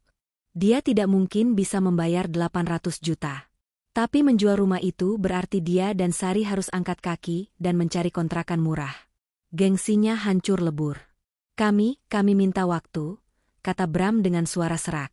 Saat kami keluar dari ruang sidang, Bram mencegatku. Al, panggilnya. Aku berhenti, tapi tidak menoleh sepenuhnya. Ada apa lagi, Pak Bramantio? Urusan kita sudah selesai. Kamu tega ngusir aku dan anakku dari rumah itu? Tanyanya dengan nada memelas, mencoba memainkan kartu korban. Aku berbalik, menatapnya datar. Aku tidak mengusir. Aku hanya meminta hakku. Itu uang kerjaku, keringatku. Kamu mau rumah mewah? Kerja keras, Mas. Jangan cuma mengandalkan warisan keringat mantan istri. Aku melirik Sari yang berdiri takut-takut di belakang Bram. Dan kamu, Sari. Selamat ya. Kamu sekarang Nyonya Bramantio. Nikmatilah tagihan listriknya, nikmatilah cicilan banknya. Oh ya, hati-hati. Bram itu kalau lagi bokek, emosinya suka meledak. Semoga kamu kuat ya. Aku tersenyum manis, senyum kemenangan, lalu berjalan pergi menuju mobil jemputanku. Pak Reza sudah menunggu di sana. Kita menang telak, Bu, kata Pak Reza. Ini baru awal, Pak, jawabku sambil memasang kacamata hitam. Sekarang, antarkan aku ke butik kain. Aku dapat pesanan gaun pengantin eksklusif. Hidupku terlalu sibuk untuk memikirkan nasib pecundang. 6 bulan berlalu sejak putusan sidang. Karierku melesat bagai roket. Nama Alina Couture mulai dibicarakan di majalah mode ibu kota. Aku menyewa sebuah ruko 2 lantai di kawasan strategis untuk dijadikan butik dan workshop. Karyawanku bertambah menjadi 5 orang.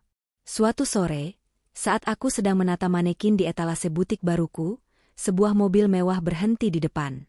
Seorang pria turun. Dia tinggi, tegap, mengenakan jas mahal yang pas di badan. Wajahnya tampan dengan rahang tegas dan senyum yang ramah. Dia masuk ke butikku. Lonceng pintu berdenting. Selamat sore, sapanya. Suaranya berat dan berwibawa. Sore, ada yang bisa dibantu? Tanyaku profesional. Saya Arka. Saya lihat koleksi gaun Anda di Instagram, dan saya sangat terkesan. Saya butuh desainer untuk merancang gaun ibu saya untuk pesta ulang tahun emas pernikahannya. Tapi ibu saya sangat rewel soal kain. Apakah Anda berani menerima tantangan? Aku menatap pria bernama Arka itu. Ada binar ketulusan dan kecerdasan di matanya. Berbeda jauh dengan tatapan Bram yang penuh manipulasi. Aku tersenyum, mengulurkan tangan. Saya Alina. Dan saya tidak pernah takut pada tantangan. Kami berjabat tangan. Kulitnya hangat. Sementara itu, di kejauhan, kamu tuh ya, masak nasi aja gosong, teriak Bram. Ya kamu beli beras yang murah sih. Banyak kutunya, balas Sari berteriak. Karma sedang bekerja dengan sangat rapi. 3 tahun kemudian. Di kiri dan kananku, para model berdiri mengenakan gaun-gaun rancanganku. Koleksi terbaruku, The Rebirth, mendapat standing ovation. Aku tersenyum, membungkuk memberi hormat. Mataku menyapu barisan depan penonton VVIP. Di sana, duduk seorang pria dengan setelan jas abu-abu metalik yang memancarkan aura wibawa dan kekayaan. Arka, suamiku. Begitu aku turun dari panggung dan masuk ke belakang panggung, Arka sudah menunggu dengan buket bunga mawar putih raksasa. Selamat, sayang. Kamu luar biasa malam ini, ucap Arka lembut, mengecup keningku. Wangi parfum mahalnya yang woody dan maskulin, menenangkan detak jantungku yang berpacu kencang. Makasih, Mas. Ini semua berkat dukungan kamu, jawabku, menyandarkan kepala di dadanya. Arka bukan sekadar kaya. Dia adalah pewaris salah satu konglomerasi properti terbesar di negeri ini. Tapi yang membuatku jatuh cinta bukan hartanya, melainkan hatinya. Dia menerima masa laluku, dia menghormati traumaku, dan dia tidak pernah memintaku berhenti berkarya. Sebaliknya, dia yang memodaliku untuk membuka butik di Paris dan Milan. Ayo pulang. Anak-anak pasti sudah nunggu ibunya, ajak Arka sambil merangkul pinggangku protektif. Ya, kami sudah menikah 2 tahun lalu. Dan Tuhan Maha Baik. Dia mengganti kesedihanku dengan kebahagiaan berlipat ganda. Aku kini sedang mengandung buah hati kami yang pertama, jalan 4 bulan. Arka sangat memanjakanku. Malam itu, saat mobil Rolls-Royce kami membelah jalanan Jakarta yang macet, aku menatap keluar jendela. Hujan turun rintik-rintik. Di balik kaca jendela yang nyaman ini, aku teringat masa lalu. Teringat doa malamku 3 tahun lalu saat aku terusir dari rumahku sendiri. Tuhan Maha Adil, batinku. Dia tidak tidur. Karena di saat yang sama, di sudut kota yang lain, hujan itu bukan membawa keromantisan, melainkan petaka bagi 2 orang yang pernah menghancurkan hidupku. Sementara itu, di sebuah kontrakan petak di gang sempit. Brak. Pintu triplek tipis itu dibanting keras. Bram masuk dengan wajah basah kuyup dan mata merah menyala. Dia melempar tas kerjanya ke lantai semen yang retak. Dipecat? Puas kamu? Teriak Bram. Suaranya serak, penuh frustrasi.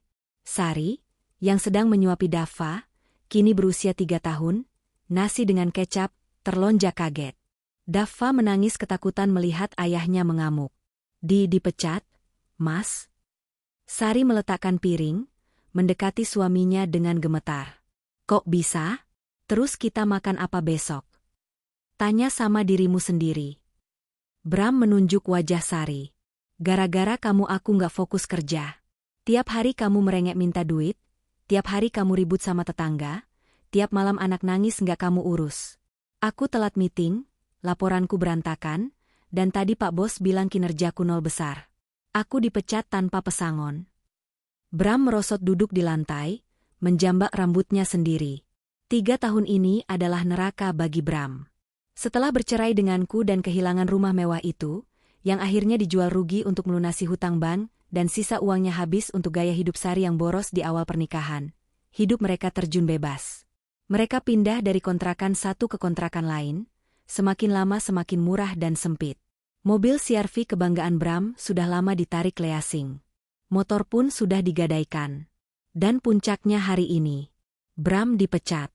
Reputasinya di dunia kerja hancur karena desas-desus perselingkuhannya menyebar, dunia itu sempit, dan teman-temanku memastikan semua orang tahu apa yang Bram lakukan padaku. Ditambah performa kerjanya yang buruk akibat depresi. Mas, susu Dava habis. Cicit Sari pelan. Minta air tajin sana, bentak Bram. Susu terus. Duit dari mana? Sari menangis. Dia menatap dirinya di cermin kusam yang tergantung di dinding. Dulu dia merasa menang saat berhasil merebut Bram dari Alina. Dia pikir dia akan jadi nyonya besar, tinggal di rumah mewah, naik mobil bagus. Kenyataannya, wajahnya kini kusam, penuh flek hitam karena tidak pernah perawatan. Badannya kurus kering karena makan seadanya. Bajunya lusuh. Dia jauh lebih tua dari usianya. Sementara Alina, dia melihat di TV toko tetangga tadi sore, Alina bersinar seperti bidadari dengan suami barunya yang tampan dan kaya raya. Mas, kontrakan ini jatuh tempo lusa. Kalau nggak bayar, kita diusir Bu Haji, kata Sari putus asa. Bram diam lama. Tatapannya kosong. Kita nggak bisa hidup di Jakarta lagi, Sar, gumam Bram pelan, seperti orang kalah perang. Biaya hidup di sini mencekik. Aku udah blacklist di banyak perusahaan. Terus kita mau kemana? Mas? Bram menoleh menatap Sari dan Dava dengan pandangan nanar. Pulang ke kampungmu. Ke desa. Sari membelalak. Pulang kampung? Ke rumah ibuku yang gubuk itu? Mas, aku malu. Tetangga di sana taunya aku istri orang sukses di Jakarta. Masa aku pulang bawa suami pengangguran dan anak? Mau makan batu kamu di sini? Bram berteriak lagi, membuat nyali Sari ciut. Pilih mana? Mati kelaparan di Jakarta atau hidup nanggung malu di desa tapi bisa makan singkong? Sari tertunduk, air matanya menetes ke lantai tanah. Bayangan tentang kepulangannya yang memalukan menari di pelupuk mata. Dulu dia pamit dari desa dengan sombong, bilang mau hidup enak di kota. Sekarang dia pulang sebagai pecundang. 2 hari kemudian, mereka benar-benar pergi. Tidak ada koper mahal. Hanya kardus-kardus mie instan berisi baju-baju lusuh yang diikat tali rafia. Mereka naik bus ekonomi yang panas dan pengap menuju desa terpencil tempat asal Sari. Sepanjang perjalanan, Bram hanya diam menatap jalanan lewat kaca jendela yang berdebu. Dia melihat baliho besar di pinggir jalan tol. Iklan apartemen mewah. Di baliho itu, terpampang wajah Alina sebagai brand ambassador. Alina tersenyum cantik, mengenakan gaun merah rancangannya, berdiri di samping arka. Tulisan di baliho itu, Elegance for the Successful Life. Hati Bram hancur berkeping-keping. Itu mantan istrinya. Wanita yang dulu mencuci bajunya, memasakkan makanannya, dan mendoakannya. Wanita yang ia sia-siakan demi Sari yang kini tertidur dengan mulut terbuka dan ngorok di sebelahnya di kursi bus ekonomi. Bodoh, rutuk Bram pada dirinya sendiri. Aku laki-laki paling bodoh di dunia. Sesampainya di desa, kenyataan lebih pahit menyambut. Rumah orang tua Sari hanyalah rumah berdinding bilik bambu yang sudah miring. Lantainya tanah. Kamar mandinya di luar, dekat sungai. Kedatangan mereka menjadi tontonan warga. Loh, itu Sari kan? Katanya nikah sama orang kaya di Jakarta? Kok pulangnya naik ojek pangkalan bawa kardus? Bisik ibu-ibu tetangga yang sedang ngerumpi. Suaminya itu? Kok kurus item gitu? Katanya manajer. Sari menunduk dalam-dalam, menarik Dava agar cepat masuk ke dalam rumah. Wajahnya merah pada menahan malu. Kehidupan di desa ternyata tak kalah kejam bagi mereka yang tak punya uang. Tabungan Bram nol. Pesangon tidak ada. Ibu Sari sudah tua dan sakit-sakitan, tidak bisa membantu ekonomi. Mau tidak mau, Bram harus bekerja. Tapi apa yang bisa dilakukan mantan manajer yang tidak punya keahlian fisik di desa? Bram akhirnya menjadi buruh tani serabutan. Mencangkul sawah orang, memanggul pupuk, apa saja demi sesuap nasi. Kulitnya yang dulu putih terawat kini hangus terbakar matahari. Tangannya kasar dan kapalan. Sementara Sari tidak punya pilihan lain. Dia mencoba melamar kerja di toko kelontong, ditolak. Melamar jadi penjaga warung, ditolak karena punya anak kecil yang rewel. Akhirnya, dia menerima pekerjaan yang paling dihindari wanita muda di desa itu, buruh cuci. Setiap pagi, Sari harus berkeliling ke rumah-rumah tetangganya yang lebih mampu, tetangga yang dulu dia remehkan. Sar, ini cuciannya numpuk ya. Sikat yang bersih, jangan sampai luntur. Awas kalau rusak, potong gaji, kata Bu Tejo, tetangga yang sombong, sambil melemparkan sekeranjang baju kotor yang bau keringat ke hadapan Sari. Iya, Bu, jawab Sari lirih, menelan harga dirinya bulat-bulat. Tangannya yang dulu mulus karena rajin ke salon pakai uang Bram, atau uang Alina, kini keriput dan pucat karena terlalu lama terendam air sabun yang keras. Punggungnya sakit karena harus jongkok berjam-jam menggilas baju orang. Suatu sore, saat sedang menjemur pakaian di halaman belakang rumah Bu Tejo, Sari mendengar suara TV dari ruang tengah. Berita infotainment. Desainer ternama Alina, istri dari konglomerat Arka, baru saja meresmikan yayasan sosial untuk membantu ibu tunggal dan anak terlantar. Dalam wawancaranya, Alina mengatakan bahwa masa lalunya yang pahit menjadi inspirasi untuk bangkit. Sari mengintip dari jendela. Di layar TV 40 inch itu, Alina tampak begitu anggun, perutnya membuncit indah karena hamil. Arka memegang tangannya erat. Duh, Mbak Alina itu udah cantik, baik, kaya lagi. Beda banget ya sama orang yang nyanyain dia dulu. Katanya suaminya selingkuh sama sepupunya sendiri. Ih, amit-amit jabang bayi.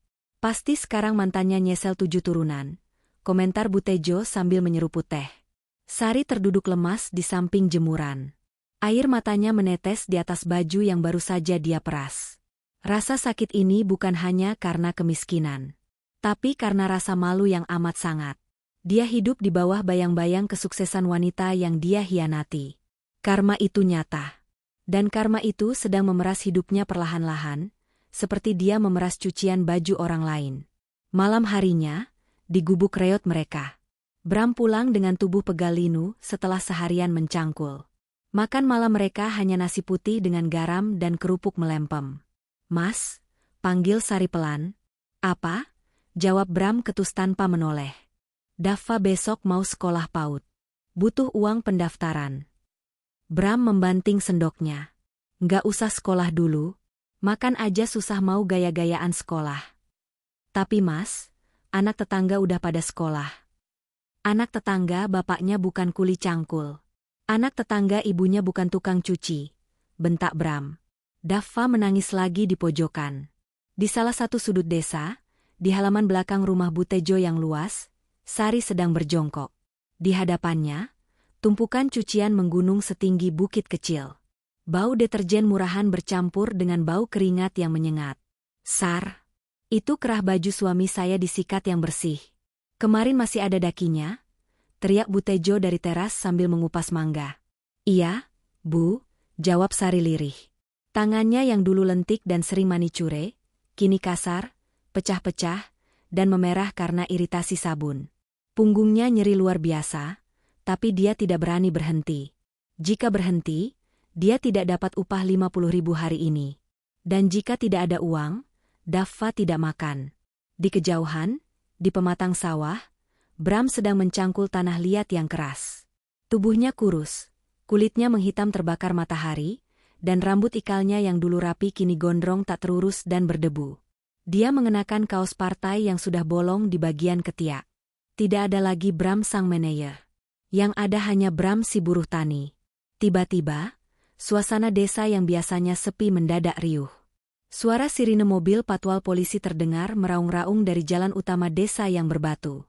Para warga berhamburan keluar rumah. "Ada apa? Ada pejabat datang?" tanya Bram pada sesama buruh tani. "Katanya ada donatur besar dari Jakarta, Mas Bram," jawab temannya antusias. "Orang kaya raya. Mau meresmikan pembangunan gedung PAUD baru sama, bagi-bagi sembako gratis buat warga miskin. Katanya yang datang itu nyonya besar pemilik yayasan."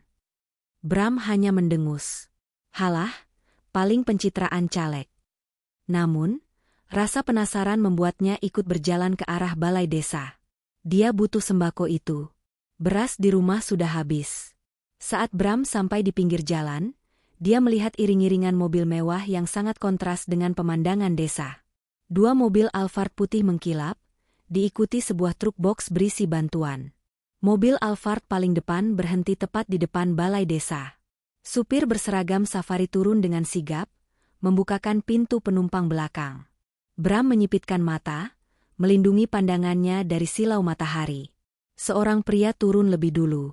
Tinggi, tegap, tampan, mengenakan kemeja batik sutra yang terlihat sangat mahal. Arka. Bram pernah melihat wajah itu di majalah bisnis bekas yang dia temukan di warung kopi. Lalu, Arka mengulurkan tangannya ke dalam mobil, membantu seorang wanita turun. Dunia Bram seakan berhenti berputar. Waktu membeku. Wanita itu turun dengan anggun. Dia mengenakan dres hamil berwarna pastel yang elegan, dipadu dengan selendang batik senada. Wajahnya bersinar, bersih, dan memancarkan aura kebahagiaan yang menyilaukan. Kacamata hitam bermerek bertengger di hidung mancungnya. Itu Alina, mantan istrinya. Wanita yang dulu ia campakkan. Wanita yang dulu menangis di kakinya memohon kejujuran. Kini wanita itu berdiri di sana bak seorang ratu yang turun dari kayangan, menapakkan kakinya di tanah desa yang berdebu ini. Alina, desis Bram. Kakinya lemas seketika. Dia bersembunyi di balik pohon nangka besar, jantungnya berdegup kencang karena malu dan takut. Di tempat lain, Sari juga mendengar keributan itu. Butejo yang heboh langsung menyeretnya. Ayo, Sar, kita ke balai desa. Katanya desainer Alina Kutur datang. Itu loh, yang sering masuk TV. Aku ngefans banget sama dia. Kamu ikut bawain payungku ya? Alina. Wajah Sari pucat pasi. Ember cucian di tangannya terjatuh. Mbak Alina? Iya. Cepetan. Kapan lagi lihat artis? Sari diseret paksa oleh Butejo menuju kerumunan. Sari berusaha menutupi wajahnya dengan kerudung lusuhnya yang sudah pudar warnanya. Dia ingin bumi menelannya sekarang juga. Dia tidak sanggup. Dia tidak sanggup melihat wajah wanita yang hidupnya dia hancurkan, kini berdiri di puncak dunia sementara dia berada di dasar lumpur. Di balai desa, panggung sederhana sudah disiapkan. Alina dan Arka duduk di kursi kehormatan. Pak Kepala Desa menyambut mereka dengan sangat hormat, membungkuk-bungkuk sopan. Alina tersenyum ramah pada semua orang. Dia tidak tahu bahwa di desa inilah Bram dan Sari bersembunyi. Bagi Alina, ini hanyalah salah satu dari sekian banyak desa binaan yayasannya. Ibu-ibu, bapak-bapak, suara Alina terdengar lembut namun berwibawa melalui pengeras suara. Terima kasih sudah menyambut kami. Kami di sini ingin berbagi sedikit rezeki. Semoga gedung sekolah yang kami bangun ini bisa bermanfaat untuk anak-anak kita semua. Tepuk tangan membahana. Sari, yang berdiri di barisan belakang di samping Butejo, mengintip dari celah kerumunan. Dia melihat Alina mengelus perut buncitnya. Di sampingnya, Arka sesekali membisikkan sesuatu yang membuat Alina tertawa kecil, lalu Arka merapikan rambut Alina yang tertiup angin. Pemandangan itu begitu menyakitkan bagi Sari. Dulu, dia pikir dengan merebut Bram, dia akan mendapatkan perlakuan seperti itu. Tapi lihatlah Bram sekarang. Suami hasil rebutannya itu hanya bisa memberinya bentakan, hutang, dan kemiskinan. Sementara Alina, dia mendapatkan suami yang jauh lebih sempurna. Ya ampun, ganteng banget suaminya Bu Alina, bisik ibu-ibu di sebelah Sari. Kelihatan sayang banget ya sama istrinya. Beruntung banget Bu Alina. Dengar-dengar dulu dia janda loh, diselingkuhin suaminya. Malah dapat ganti sultan. Emang kalau orang baik MAH, Tuhan gak tidur. Kata-kata itu menampar Sari lebih keras daripada tamparan fisik. Acara pembagian sembako dimulai. Warga antre satu persatu untuk bersalaman dan menerima paket. Sari ingin kabur, tapi Butejo menahannya.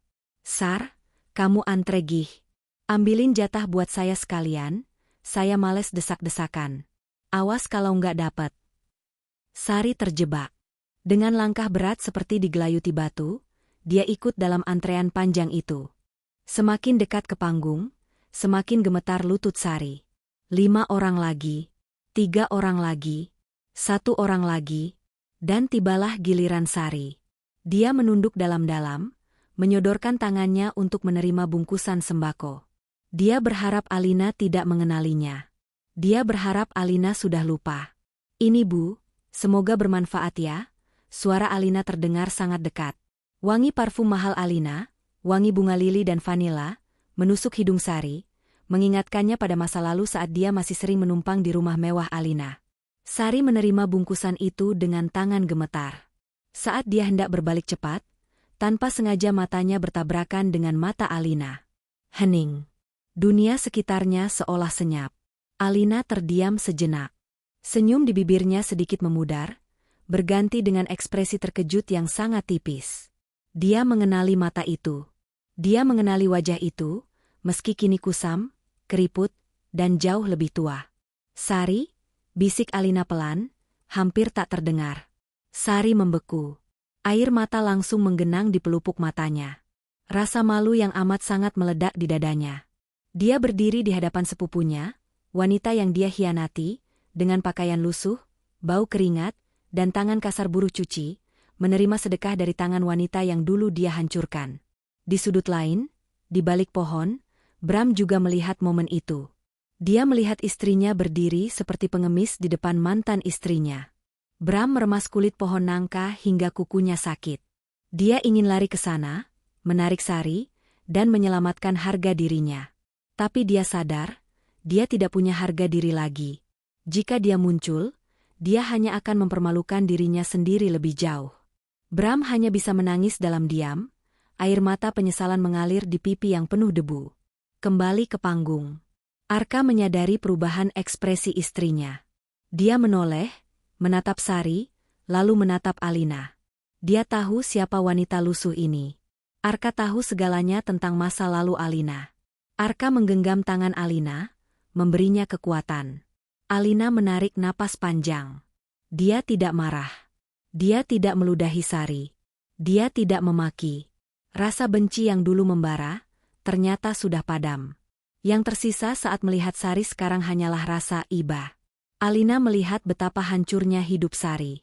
Itu sudah lebih dari cukup sebagai hukuman. Dengan kebesaran hati yang luar biasa, Alina tersenyum tipis. Senyum tulus, namun berjarak. Senyum seorang pemenang sejati. Jaga kesehatannya, Bu, ucap Alina, kembali menggunakan sapaan formal, menegaskan bahwa tidak ada lagi hubungan kekerabatan di antara mereka. Semoga sembakonya berkah untuk keluarga. Alina meletakkan satu amplop tambahan di atas bungkusan beras itu, amplop santunan untuk anak yatim piatu yang tersisa. Ini buat anaknya. Saya dengar ibu punya anak kecil. Sari menerima amplop itu dengan tangan gemetar hebat. Pertahanannya runtuh. Dia ingin bersujud minta maaf, tapi tenggorokannya tercekat. Terima kasih. Bu, isak Sari. Sari berbalik dan lari. Dia menerobos kerumunan orang, lari menjauh dari panggung, lari menjauh dari cahaya yang menyilaukan itu. Dia lari menuju gang sempit, tempat kegelapan dan kemiskinan menantinya. Bram melihat Sari berlari sambil menangis. Dia pun berbalik, berjalan gontai menjauh dari keramaian, kembali ke gubuk reot mereka. Sore harinya, acara selesai. Alina dan Arka kembali masuk ke dalam mobil Alphard yang nyaman dan sejuk. Sayang, kamu nggak apa-apa? Tanya Arka lembut saat mobil mulai bergerak meninggalkan desa. Alina menyandarkan kepalanya di bahu Arka. Dia melihat keluar jendela, menatap rumah-rumah desa yang perlahan menjauh. Aku nggak apa-apa, Mas. Justru aku lega, jawab Alina. Lega kenapa? Karena hari ini aku benar-benar yakin bahwa aku sudah sembuh. Tadi aku melihat mereka, Sari, dan aku yakin aku melihat Bram bersembunyi di balik pohon sana. Arka mendengarkan dengan sabar. Dan aku tidak merasakan sakit lagi. Aku cuma merasa kasihan. Mereka sudah mendapatkan hukuman mereka sendiri. Hukuman yang jauh lebih berat daripada yang bisa aku berikan. Arka mencium punggung tangan Alina. Mereka hidup di masa lalu, sayang. Dan kamu hidup di masa depan. Tuhan itu maha adil, menempatkan segala sesuatu pada tempatnya. Iya, Tuhan maha adil. Gumam Alina, mengelus perutnya. Karma tidak perlu kita balas dengan tangan sendiri. Cukup duduk manis, jadilah orang baik, dan biarkan semesta yang bekerja. Mobil mewah itu melaju kencang, meninggalkan debu jalanan desa. Meninggalkan masa lalu Alina di belakang.